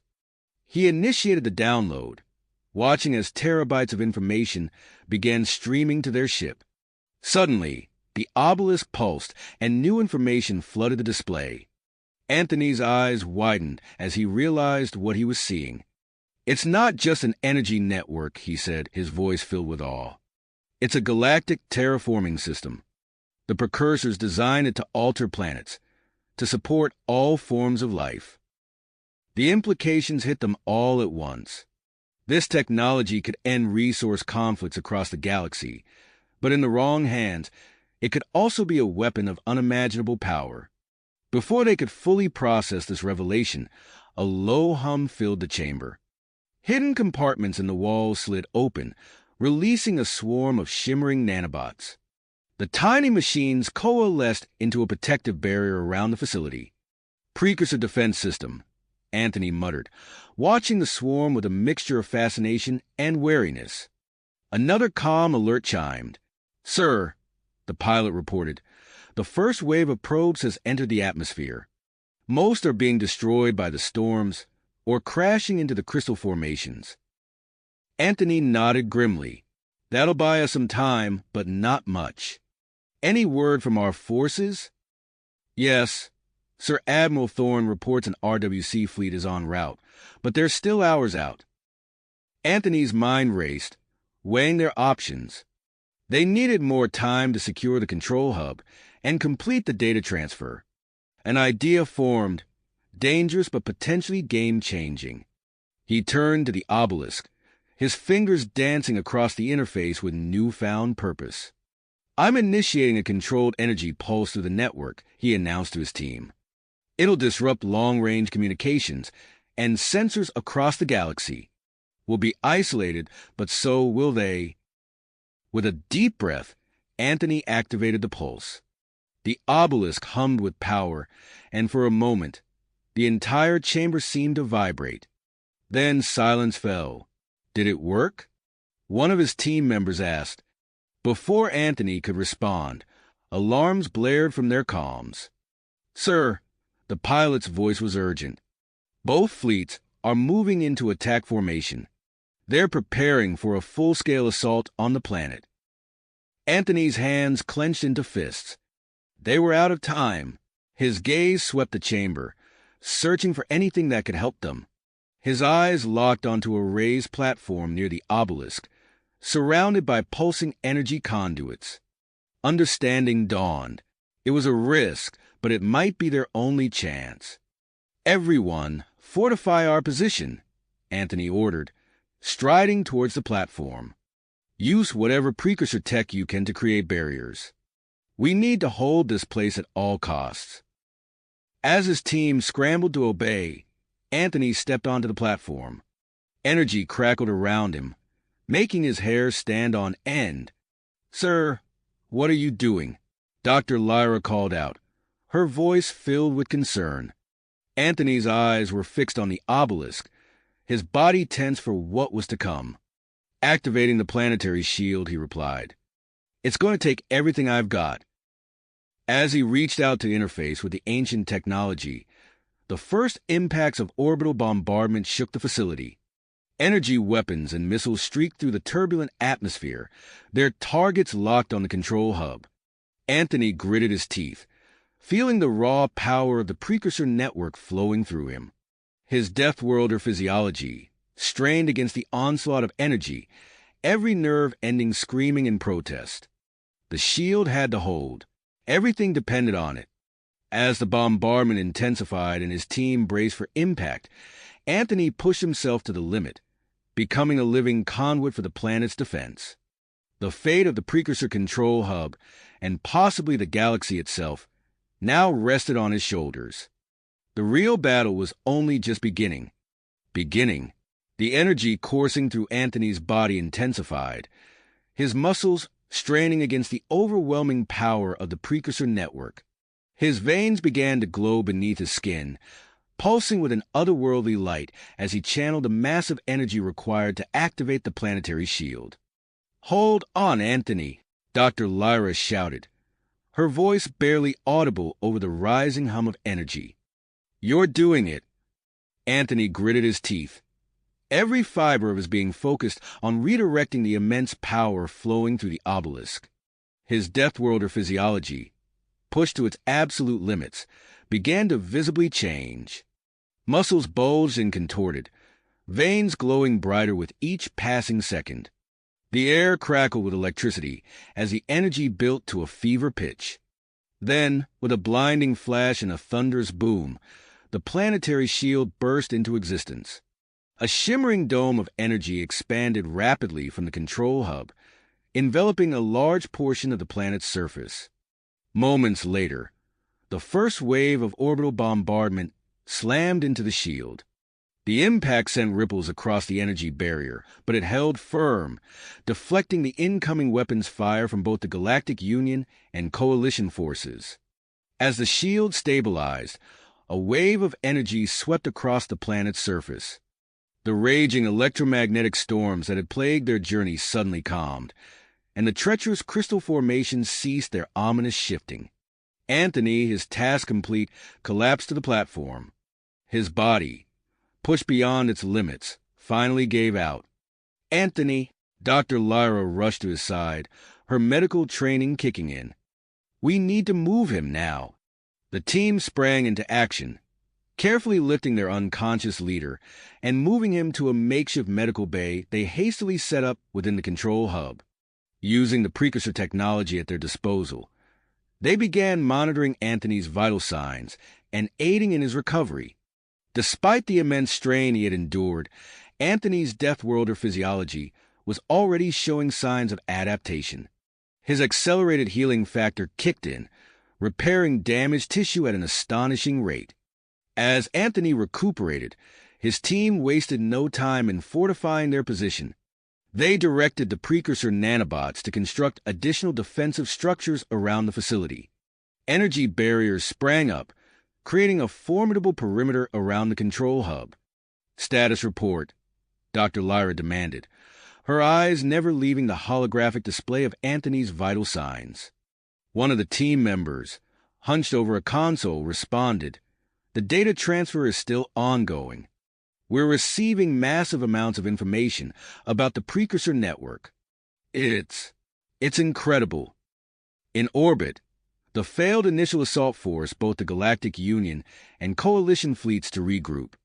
Grand Admiral Vax, his mandibles clicking in frustration, issued new orders to his fleet. "Deploy the shield breaker pods," he commanded. "Those humans won't hold out for long once our shock troops breach their defenses." Specialized drop pods, designed to penetrate planetary shields, launched from the Galactic Union ships. They streaked towards the planet's surface, their hulls glowing red-hot as they pushed through the energy barrier. Meanwhile, Arbiter Zen of the Coalition forces pursued a different strategy. "Launch the interface probes," he ordered, his multifaceted eyes gleaming with anticipation. "If we can't break through their defenses, we'll bypass them entirely." Long-range energy probes deployed from the Coalition ships, attempting to interface with the precursor network from orbit. Their tendrils of energy probed the planetary shield, searching for vulnerabilities. Back on Earth, news of the discovery spread like wildfire. Governments and scientific institutions mobilized, pouring resources into supporting the RWC's efforts. In secret facilities around the globe, Earth's brightest minds began the arduous task of deciphering the precursor data transmitted by Anthony's team. The arrival of Admiral Thorne's RWC fleet turned the orbital battle into a chaotic three-way engagement. RWC ships, utilizing their precursor-derived technology, punched above their weight class, but they remained vastly outnumbered. On the planet's surface, alarms blared as the first wave of Galactic Union drop pods breached the shield. Elite troops, clad in advanced environmental suits, established beachheads around the control hub. "Activate internal defenses," shouted one of Anthony's team members. With a few quick commands, the precursor facility's defense system sprang to life. Swarms of combat nanobots poured from hidden compartments, engaging the invading forces with ruthless efficiency. Amidst the chaos, Anthony stirred. His eyes snapped open, immediately alert despite his ordeal. "Sir, you need to rest," Dr. Lyra insisted, trying to keep him on the makeshift medical bed. Anthony shook his head, his voice hoarse but determined. "No time. We need to use the network. Call for help." Despite protests from his team, Anthony staggered back to the control interface. His fingers, still trembling from the energy surge, danced across the holographic controls. "What are you doing?" Dr. Lyra asked, hovering nearby in case he collapsed again. Anthony's eyes never left the display as he worked.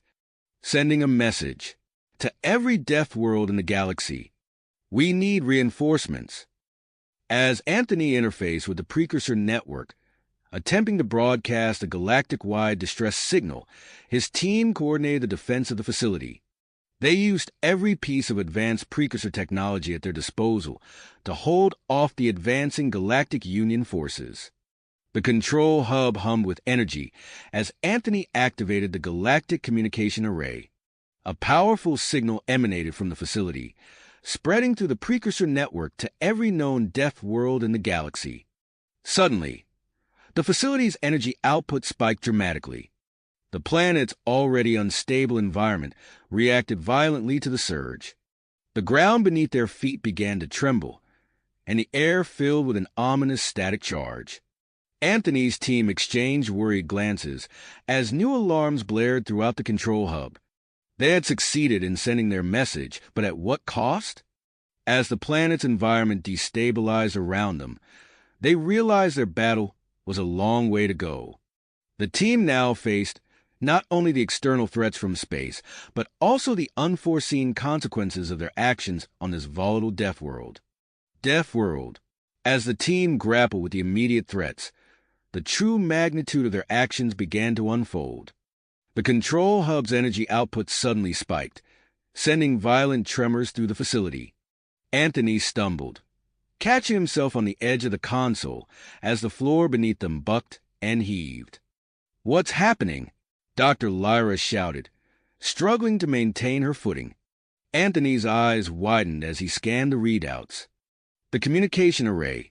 It's causing a cascade effect in the planet's core. Outside, the crystalline landscape surrounding the facility began to shift and grow at an alarming rate. Massive spires erupted from the ground, while others crumbled and reshaped themselves in a dizzying display of geological chaos. "Sir," one of the team members called out, pointing to a flashing alert on their screens. "We're picking up multiple incoming signals. It's the Deathworlders. They're responding to our call." Before Anthony could respond, a deafening roar filled the air. Through the facility's viewports, they watched as a sleek, obsidian-black ship pierced through the turbulent atmosphere, its hull glowing red-hot from the entry. "Kronos, 9 design," Anthony muttered, a mix of relief and apprehension in his voice. The ship touched down near the facility, its landing struts sinking into the unstable crystal surface. A hatch opened, and a group of heavily armored figures emerged, led by a towering warrior with scarred, heat-resistant plating. "I am Commander Blaze of Kronos 9. The leader's voice boomed through their comms.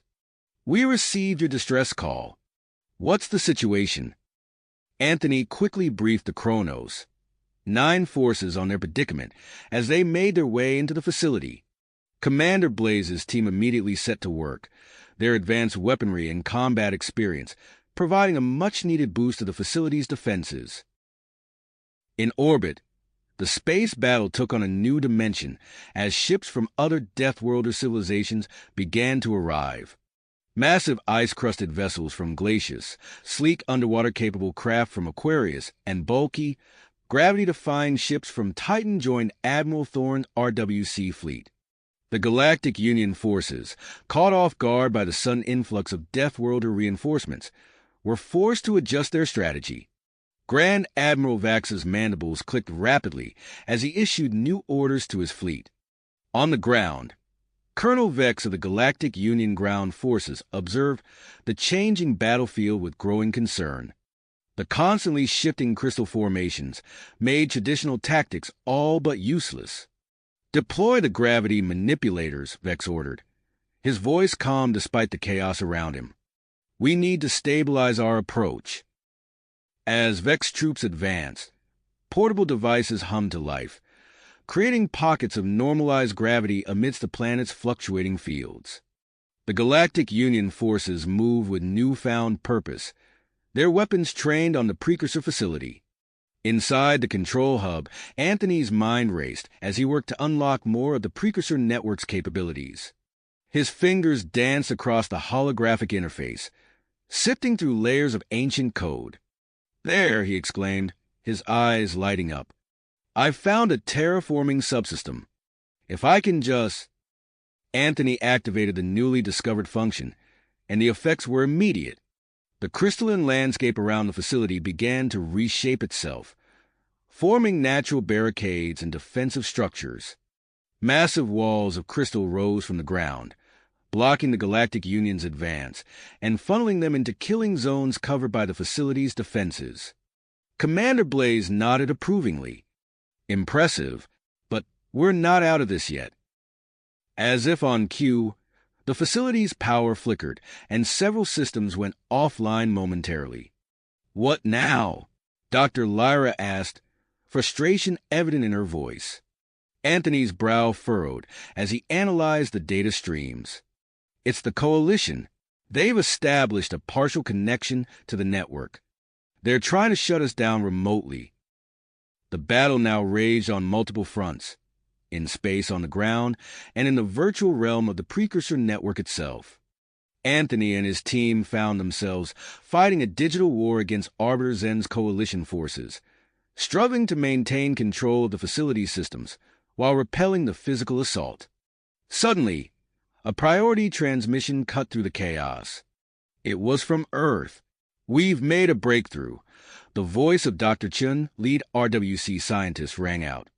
"We've developed a method to enhance Deathworlder physiology when interfacing with precursor tech. Transmitting data now." Anthony's eyes widened as he absorbed the information. Without hesitation, he began to implement the new protocols, feeling a surge of power as his connection to the precursor network deepened. The strain on his body intensified, but so did his control over the facility systems. As Anthony wrestled with the immense power at his fingertips, a new threat loomed.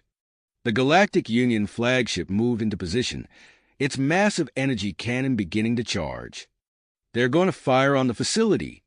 Commander Blaze shouted, his warriors bracing for impact. Anthony's mind raced, searching for a solution.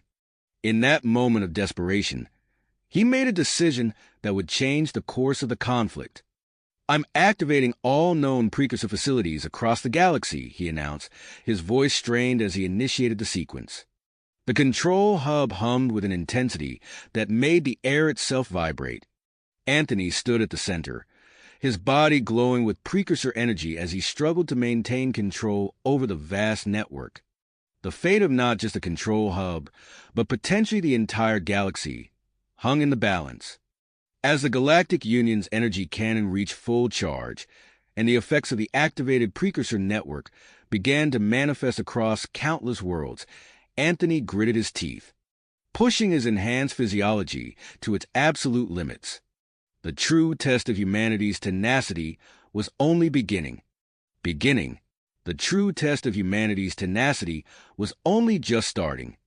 As Anthony channeled the vast energy of the precursor network, the control hub vibrated with power.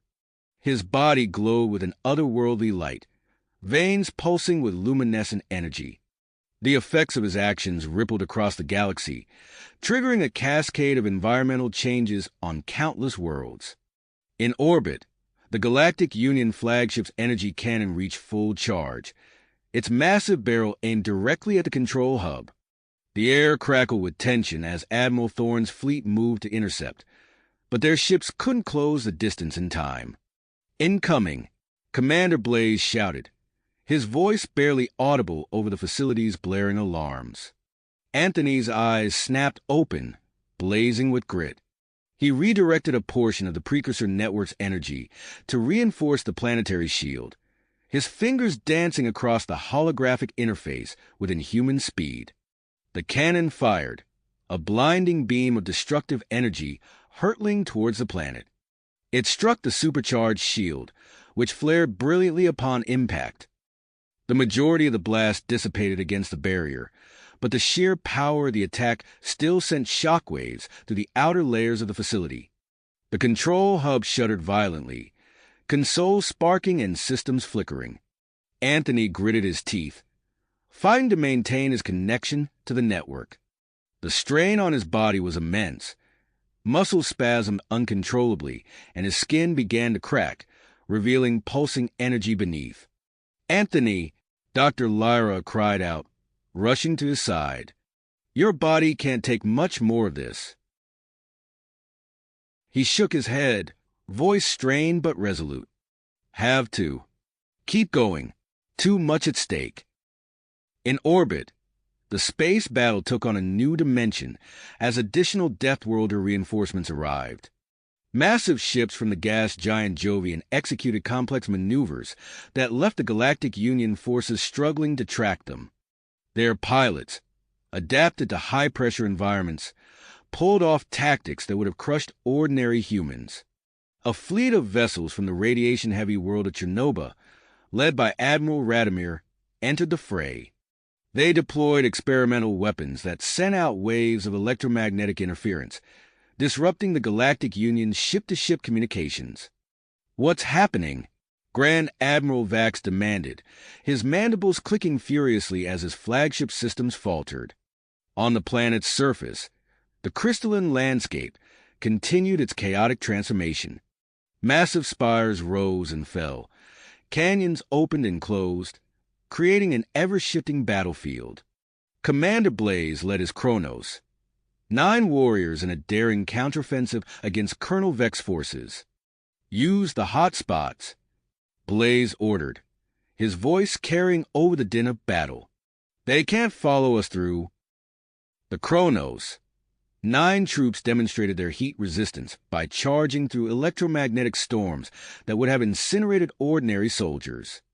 They emerged from the energy-laced mist to ambush the enemy, their weapons cutting through the Galactic Union's advanced armor with ease. In the virtual realm of the Precursor Network, Anthony detected a new intrusion. Arbiter Zen's coalition forces had managed to gain further access through their energy probes, siphoning power from the control hub. Anthony's mind raced, searching for a solution. He initiated a cybernetic countermeasure, sending a massive surge of energy back through the connection. The feedback overloaded several of the coalition's ships, forcing them to disengage from the network. As the battle raged on, Anthony's team made a crucial discovery. Dr. Lyra's eyes widened as she deciphered a new set of precursor data. "Anthony," she called out, her voice filled with urgency, "we've found a protocol to reconfigure the network's energy distribution. It could stabilize the surges across the galaxy." Anthony absorbed the information, quickly grasping its implications. "We need to coordinate with the other facilities," he said, his voice hoarse from exertion. "Send out the instructions.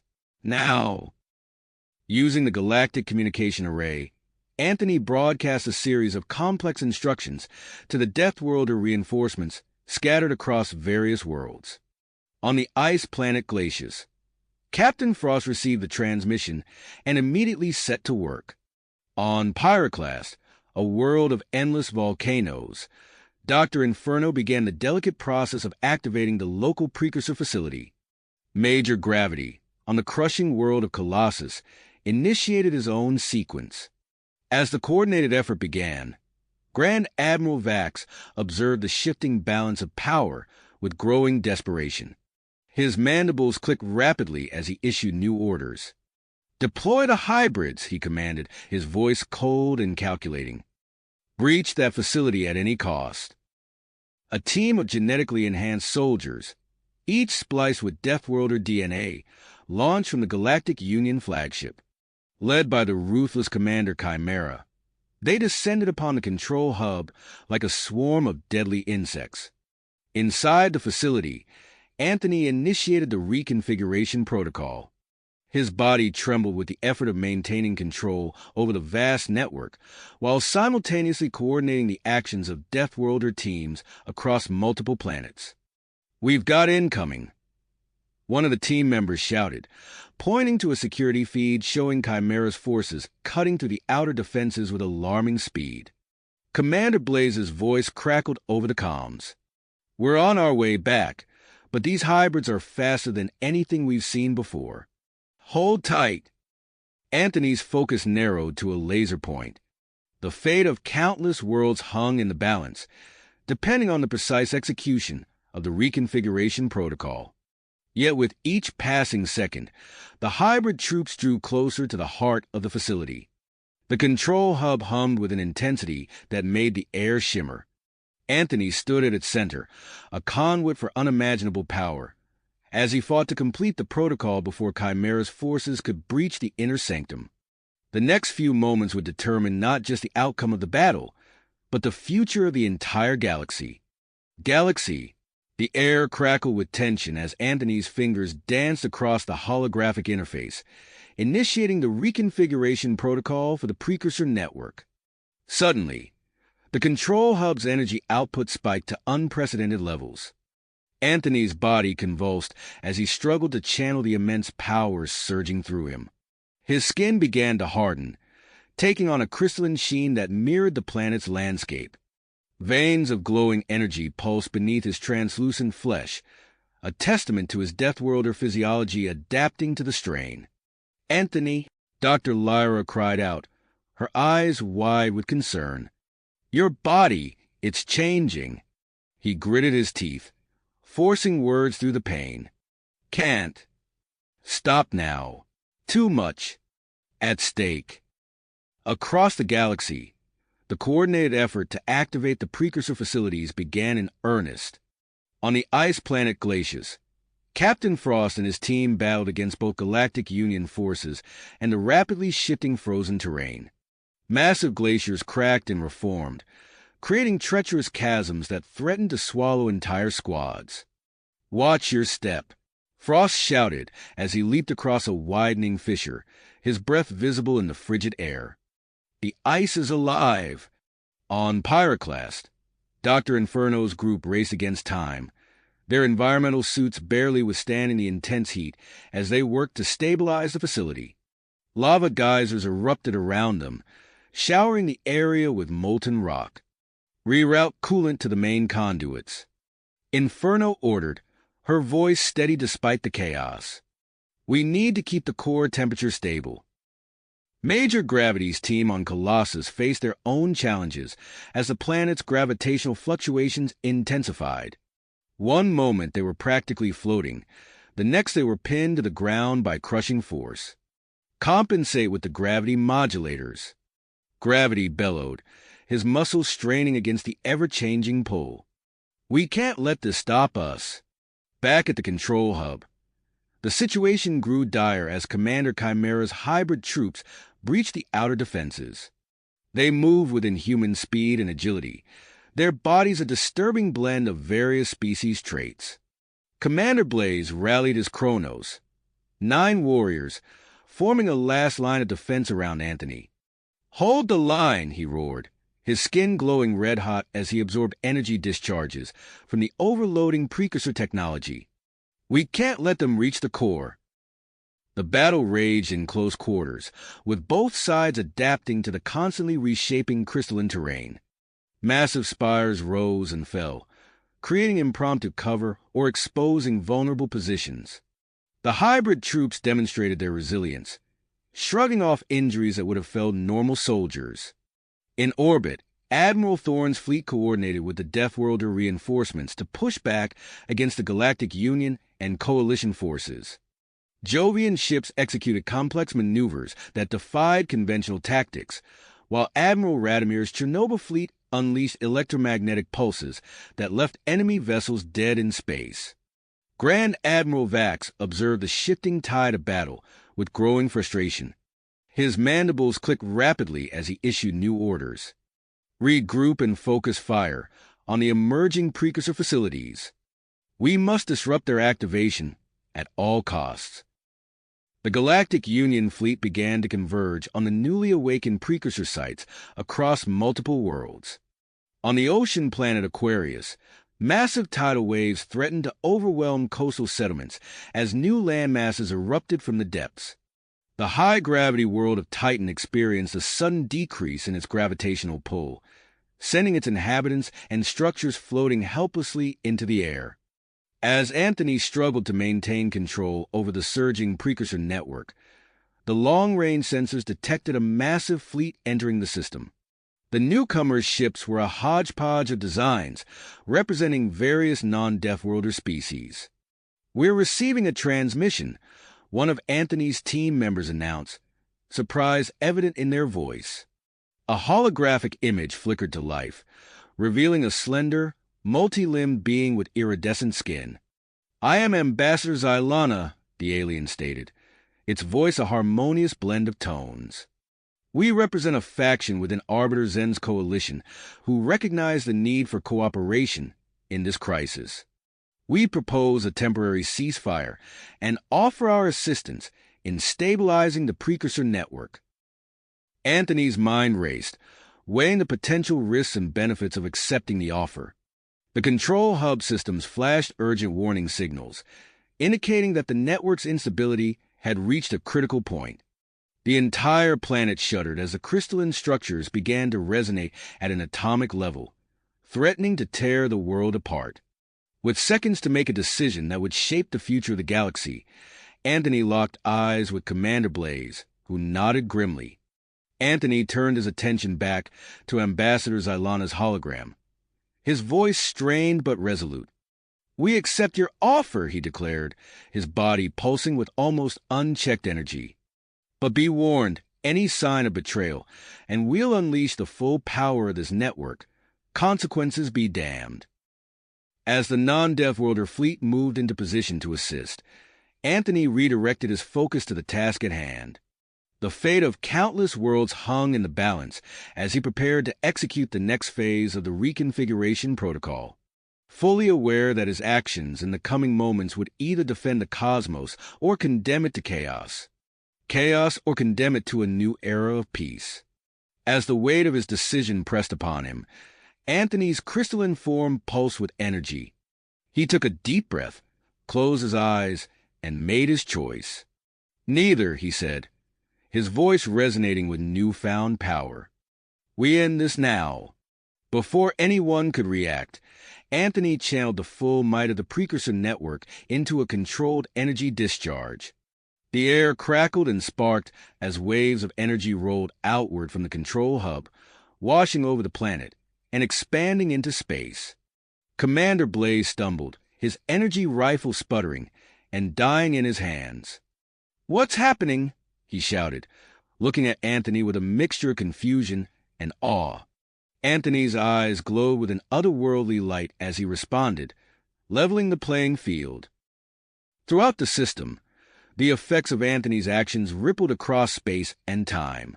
On glaciers, Captain Frost watched in amazement as erupting geysers of ice froze midair, creating surreal sculptures that defied gravity. The constant shifting of the frozen landscape ground to a halt, leaving behind a twisted, alien topography. Dr. Inferno on Pyroclast felt the ground beneath her feet grow still as the planet's volcanic activity subsided. The air, once filled with ash and smoke, began to clear, revealing a landscape of cooled lava flows and dormant craters. On Colossus, Major Gravity and his team suddenly found themselves able to stand upright without struggling against crushing forces or unexpected bouts of weightlessness. The planet's erratic gravitational fluctuations stabilized, settling into a constant, albeit still intense, pull. In orbit above the crystalline world, warships from all factions drifted aimlessly, their engines and weapons systems offline. Grand Admiral Vax's mandibles clicked furiously as he barked orders at his unresponsive console. Admiral Thorne's fleet, moments ago executing precise maneuvers, now floated helplessly in the void. Ambassador Xylana's hologram flickered and faded, leaving Anthony's team staring at an empty space where the alien diplomat had been. The control hub systems, once a cacophony of alerts and warnings, fell silent save for a low, pulsing hum. Outside the facility, Commander Chimera's hybrid troops found themselves suddenly stripped of their technological advantages. Their advanced weaponry and augmented combat systems failed, leaving them as vulnerable as their opponents. Anthony's voice echoed through the now silent communication channels, reaching every ship and ground force in the system. To all factions engaged in this conflict, I propose an immediate ceasefire. Our technology has been temporarily disabled to prevent further bloodshed. I invite the leaders of each group to meet me at the control hub for face-to-face negotiations. This is our chance to end this war without further loss of life. In the tense moments that followed, the leaders of the warring factions faced a critical decision. Grand Admiral Vax, his flagship now little more than a floating hulk, grudgingly agreed to the terms. Ambassador Xylana, speaking through a hastily rigged manual communication system, also accepted the invitation. Admiral Thorne, after conferring with his officers, gave his assent. As the various leaders made their way to the planet's surface, Anthony turned to his team. Prepare the hub for their arrival. We need to create a neutral ground for these talks. Commander Blaze nodded, gesturing to his Chronos, 9 warriors. You heard him. Let's secure the perimeter and set up a meeting area. And keep an eye on those hybrid troops. They may not have their tech, but they're still dangerous. Anthony watched as his allies sprang into action, then turned his attention inward. He marveled at the changes within his body, feeling the crystalline structures that had formed beneath his skin. With a thought, he reached out to the facility around him, sensing its contours and composition. As he explored this newfound connection, Anthony realized he could manipulate the crystalline material at will. He concentrated, and before his eyes, a circular table began to form from the floor of the control hub. The structure shifted and flowed like liquid, solidifying into a smooth, translucent surface. Incredible, Dr. Lyra breathed, watching the display of Anthony's new abilities. Anthony nodded, his expression a mix of wonder and willpower. Let's hope it's enough to bring peace to the galaxy. As the first of the faction leaders entered the control hub, Anthony took his place at the head of the crystalline table. His partially transformed body glowed softly, casting prismatic patterns across the room. He watched as Grand Admiral Vax, Ambassador Xylana, and Admiral Thorne took their seats, joined by representatives from the Deathworld reinforcements. The atmosphere was tense, filled with unspoken threats and almost unchecked hostility. Anthony placed his hands on the table, causing it to pulse with gentle light. All eyes turned to him as he prepared to open the most crucial diplomatic meeting in galactic history. Welcome, Anthony began, his voice steady despite the weight of the moment. We stand at a crossroads. The choices we make here today will determine the fate of countless worlds and species. Let us set aside our differences and find a path forward, together. As the negotiations began, the crystalline table beneath their hands subtly shifted and changed, a silent reminder of the dynamic nature of the talks and the uncertain future that lay ahead.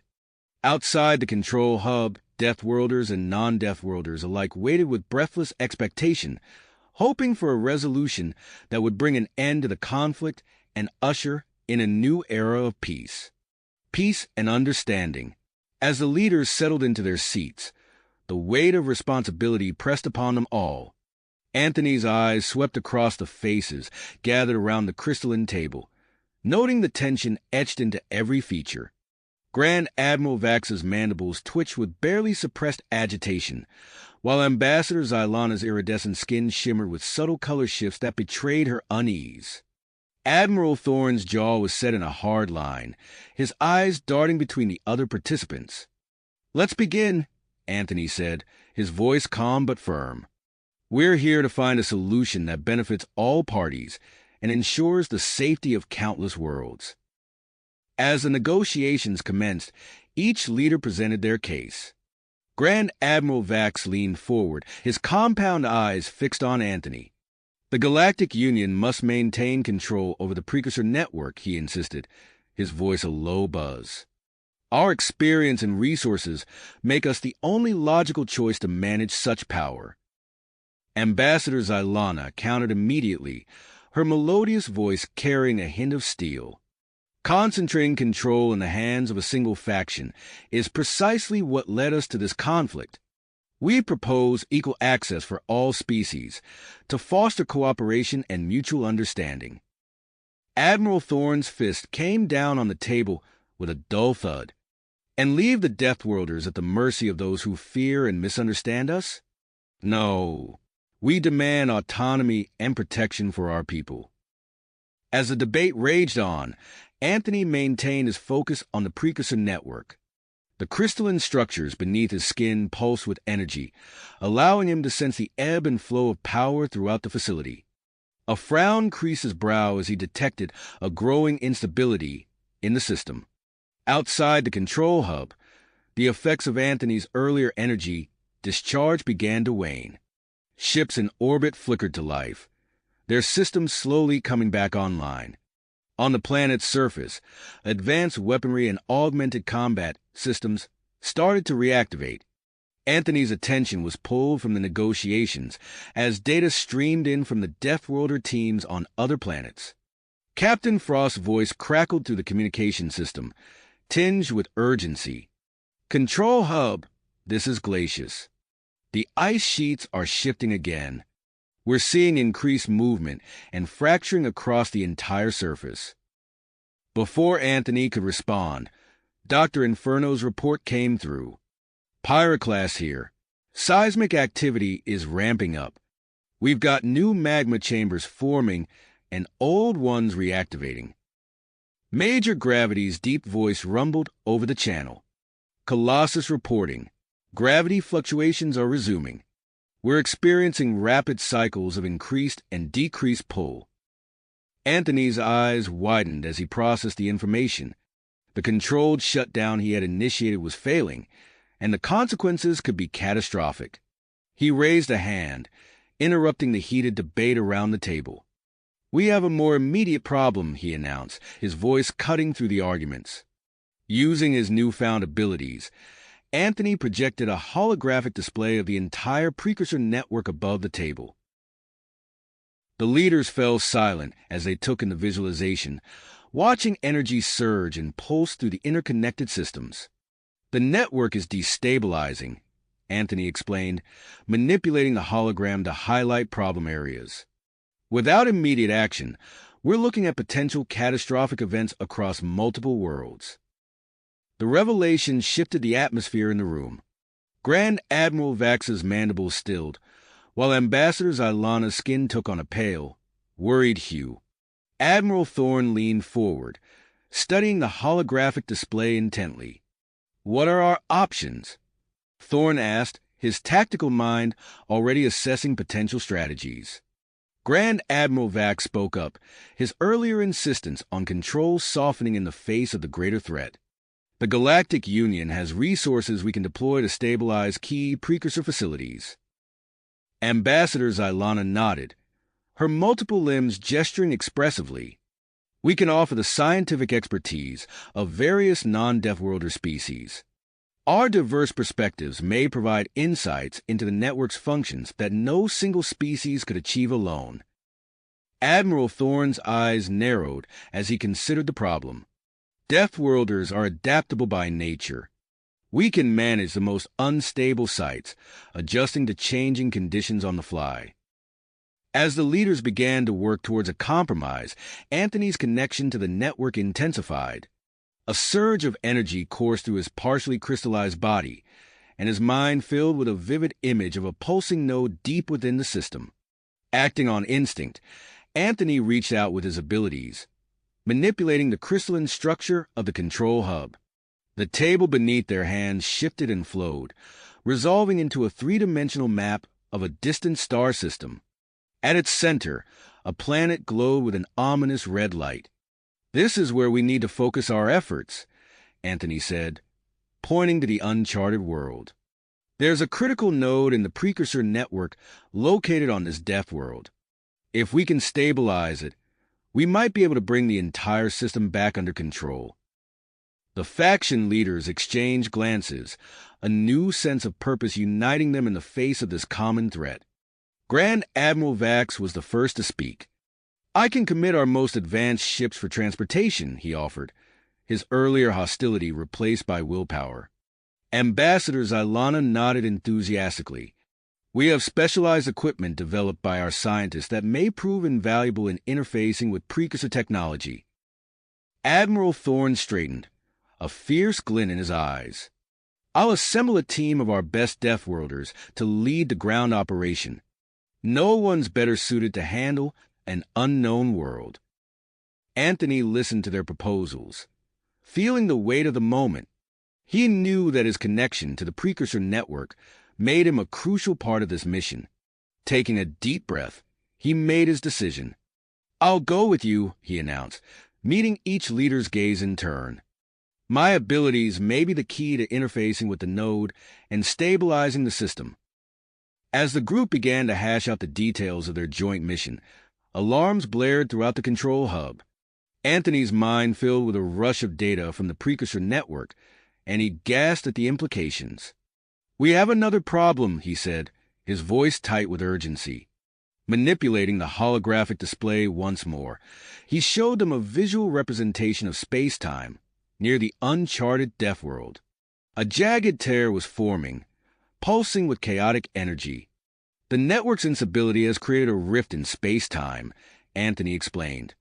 "If we don't act quickly, it could expand and engulf entire star systems." The news galvanized the assembled leaders into action. Orders were given, ships were readied, and equipment was gathered. As the preparations reached a fever pitch, Anthony took a moment to attune himself more deeply to the precursor network, searching for any information that might aid their mission. Just as he was about to board the lead ship, Commander Blaze approached, clutching a small, glowing object. "Anthony," the Chronos, 9 warrior called out, his face etched with excitement and concern. "We found these hidden deep in the control hub. They appear to be ancient precursor data crystals." Anthony took the crystals, feeling their latent power resonate with his transformed body. He nodded gratefully to Blaze, knowing these artifacts could hold the key to understanding the network's true purpose and capabilities. As Anthony stepped onto the ship, he felt the crystalline structures within his body pulse in sync with the precursor technology around him. The combined fleet of Galactic Union, Coalition, and Deathworlder ships rumbled to life, preparing to launch into the unknown. Through the view screen, Anthony watched as the crystalline world grew smaller, its shimmering surface a reminder of how far they'd come and how much farther they had to go. The fate of humanity and all alien species now rested on their shoulders as they raced towards an uncharted Deathworld. Hoping to prevent the collapse of the precursor network and the destruction it would bring. As the fleet accelerated to faster-than-light speeds, Anthony clutched the data crystals close, his mind already racing with possibilities. Whatever challenges awaited them on the mysterious Deathworld, he knew that the key to their success and the salvation of countless civilizations lay within his transformed body and the ancient technology he now carried. The stars streaked by outside, a blur of light that matched the intensity of Anthony's thoughts. They were venturing into the unknown, facing dangers beyond imagination, but for the first time since this conflict began, they were doing it together, united by a common purpose. The unlikely allies hurtled through space, their destination a world that could either be their salvation or their doom. Doom. The fleet emerged from faster-than-light travel, decelerating rapidly as they approached their destination. Anthony's eyes widened as he took in the sight before them. The uncharted Deathworld loomed ahead, a massive sphere shrouded in swirling, iridescent clouds that shimmered with an otherworldly light. As they drew closer, the ship's sensors began to light up with warnings. "Intense magnetic fields detected," reported the Galactic Union pilot, her multiple appendages dancing across the control panel. "Atmospheric entry will be extremely turbulent." Anthony stepped forward, placing his hand on the crystalline structure integrated into the ship's navigation system. He closed his eyes, feeling the pulse of the precursor network flowing through him. "I can guide us through," he said, his voice calm but filled with quiet intensity. "Follow my lead." As the fleet entered the planet's atmosphere, the ships were immediately buffeted by violent winds and electromagnetic disturbances. Anthony's crystalline structures glowed brightly as he interfaced with the ship systems, making micro-adjustments to their trajectory. Through the view screen, the clouds parted to reveal a landscape that defied conventional physics. Massive islands of rock and crystal floated in a sea of crackling energy, colliding and separating in a constant dance of destruction and creation. "There," Anthony pointed, indicating a relatively stable area near a colossal crystal formation. "That's our landing zone. It's close to the critical node." The ships touched down on the floating island, their landing gear adjusting to the uneven and shifting terrain. As the teams disembarked, Anthony felt the raw energy of the planet coursing through his transformed body. Grand Admiral Vax's mandibles clicked nervously as he surveyed their surroundings. This world. It's unlike anything in our databases. Stay alert, Admiral Thorne barked to his Deathworlder team. We don't know what kind of threats we might face here. No sooner had the words left his mouth than a shimmering distortion appeared in the air before them. It coalesced into an amorphous creature, its body a constantly shifting mass of energy tendrils. Defensive position, Thorne shouted as the creature lashed out with a whip-like appendage.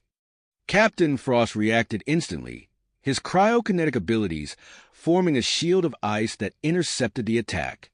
The energy tendril shattered the ice but dissipated in the process. Dr. Inferno stepped forward, her hands wreathed in flames. Let's see how these things like a taste of Deathworlder firepower. She unleashed a stream of superheated plasma, causing the creature to recoil and phase out of existence. More of the energy beings began to appear around them. Ambassador Xylana activated a device that emitted a pulsing field of counter-energy, temporarily disrupting the creature's ability to fully materialize. We need to move quickly, Anthony urged, his senses attuned to the ebb and flow of the island's movements. This way. The team advanced across the treacherous terrain, with Anthony using his connection to the precursor network to predict the shifting of the floating islands. Deathworlders took point, their enhanced reflexes and adaptability allowing them to navigate the constantly changing landscape. As they approached the massive crystal formation housing the critical node, Anthony felt a resonance with the precursor data crystals he carried. He pulled them out, studying their pulsing light. These crystals, he murmured, his eyes widening with realization. They're not just data storage. They're a key to understanding the entire network. The crystals projected a holographic interface, filling Anthony's mind with a flood of information. He saw the grand design of the precursor network, a vast system meant to maintain balance across countless worlds. The network, Anthony explained as they continued their advance, it's not a weapon or a power source. It's a galactic ecosystem management system. But after millennia of disuse, it's fallen out of alignment. They reached the base of the crystal formation, its towering spires crackling with awe-inspiring energy. At its heart, Anthony sensed the critical node, the linchpin of the entire precursor network. Suddenly, alarms blared from their communication devices. Grand Admiral Vax received an urgent transmission from the orbiting fleet. The space-time rift, he reported, his compound eyes reflecting the holographic display. It's manifesting above the planet. If we don't act soon, it could tear this entire system apart. Anthony looked at the critical node, then back at his team. He knew what he had to do. I need to interface directly with the node, he said, his voice steady despite the gravity of the situation. It's the only way to realign the network and stop the rift from expanding. Admiral Thorne gripped Anthony's shoulder. You understand the risks? We don't know what that kind of direct connection might do to you. Anthony nodded, his grit clear in his eyes. It's a risk we have to take. For all of us. As Anthony prepared to enter the crystal formation, Grand Admiral Vax coordinated with the fleet above. We'll form a defensive perimeter around the rift. Buy you as much time as we can. Ambassador Xylana stepped forward, her iridescent skin shimmering with grit. Our scientists have modified our shields to create a localized space-time stabilization field. It won't stop the rift, but it should slow its expansion. With a final nod to his comrades, Anthony stepped into the heart of the crystal formation. The energy of the critical node enveloped him, his crystalline body resonating with its power. As his consciousness expanded to encompass the vast network, Anthony felt the weight of countless civilizations, the rise and fall of species across eons, all connected through the intricate web of precursor technology. With this new understanding, Anthony began the monumental task of realigning the network, his Deathworlder adaptability allowing him to interface with the alien system in ways its original creators never imagined. As he worked, he sensed the changes rippling across the galaxy. Ice sheets stabilizing on distant worlds, volcanic activity channeling into productive forces, gravity fields normalizing to create habitable zones. Above the planet, the combined fleet engaged in a desperate battle against the encroaching rift, their ships darting in and out of the fragmented space-time like insects navigating a storm. The coordinated efforts of Deathworlders, Galactic Union, and coalition forces created a symphony of advanced technology and raw purpose. As Anthony delved deeper into the network, pushing himself to the limits of his transformed physiology, he knew that the future of the stars hung in the balance. The critical node pulsed with increasing intensity, and Anthony felt his very essence merging with the precursor technology. In this moment of crisis, the future of all species depended on the unique combination of Deathworlder resilience and the ancient power of a long-lost civilization. You have reached the end of the story. If you enjoyed this story and want to support us, please leave a like and subscribe to our channel, and for every comment that says 88, I will heart every single one of them. Thank you for your time.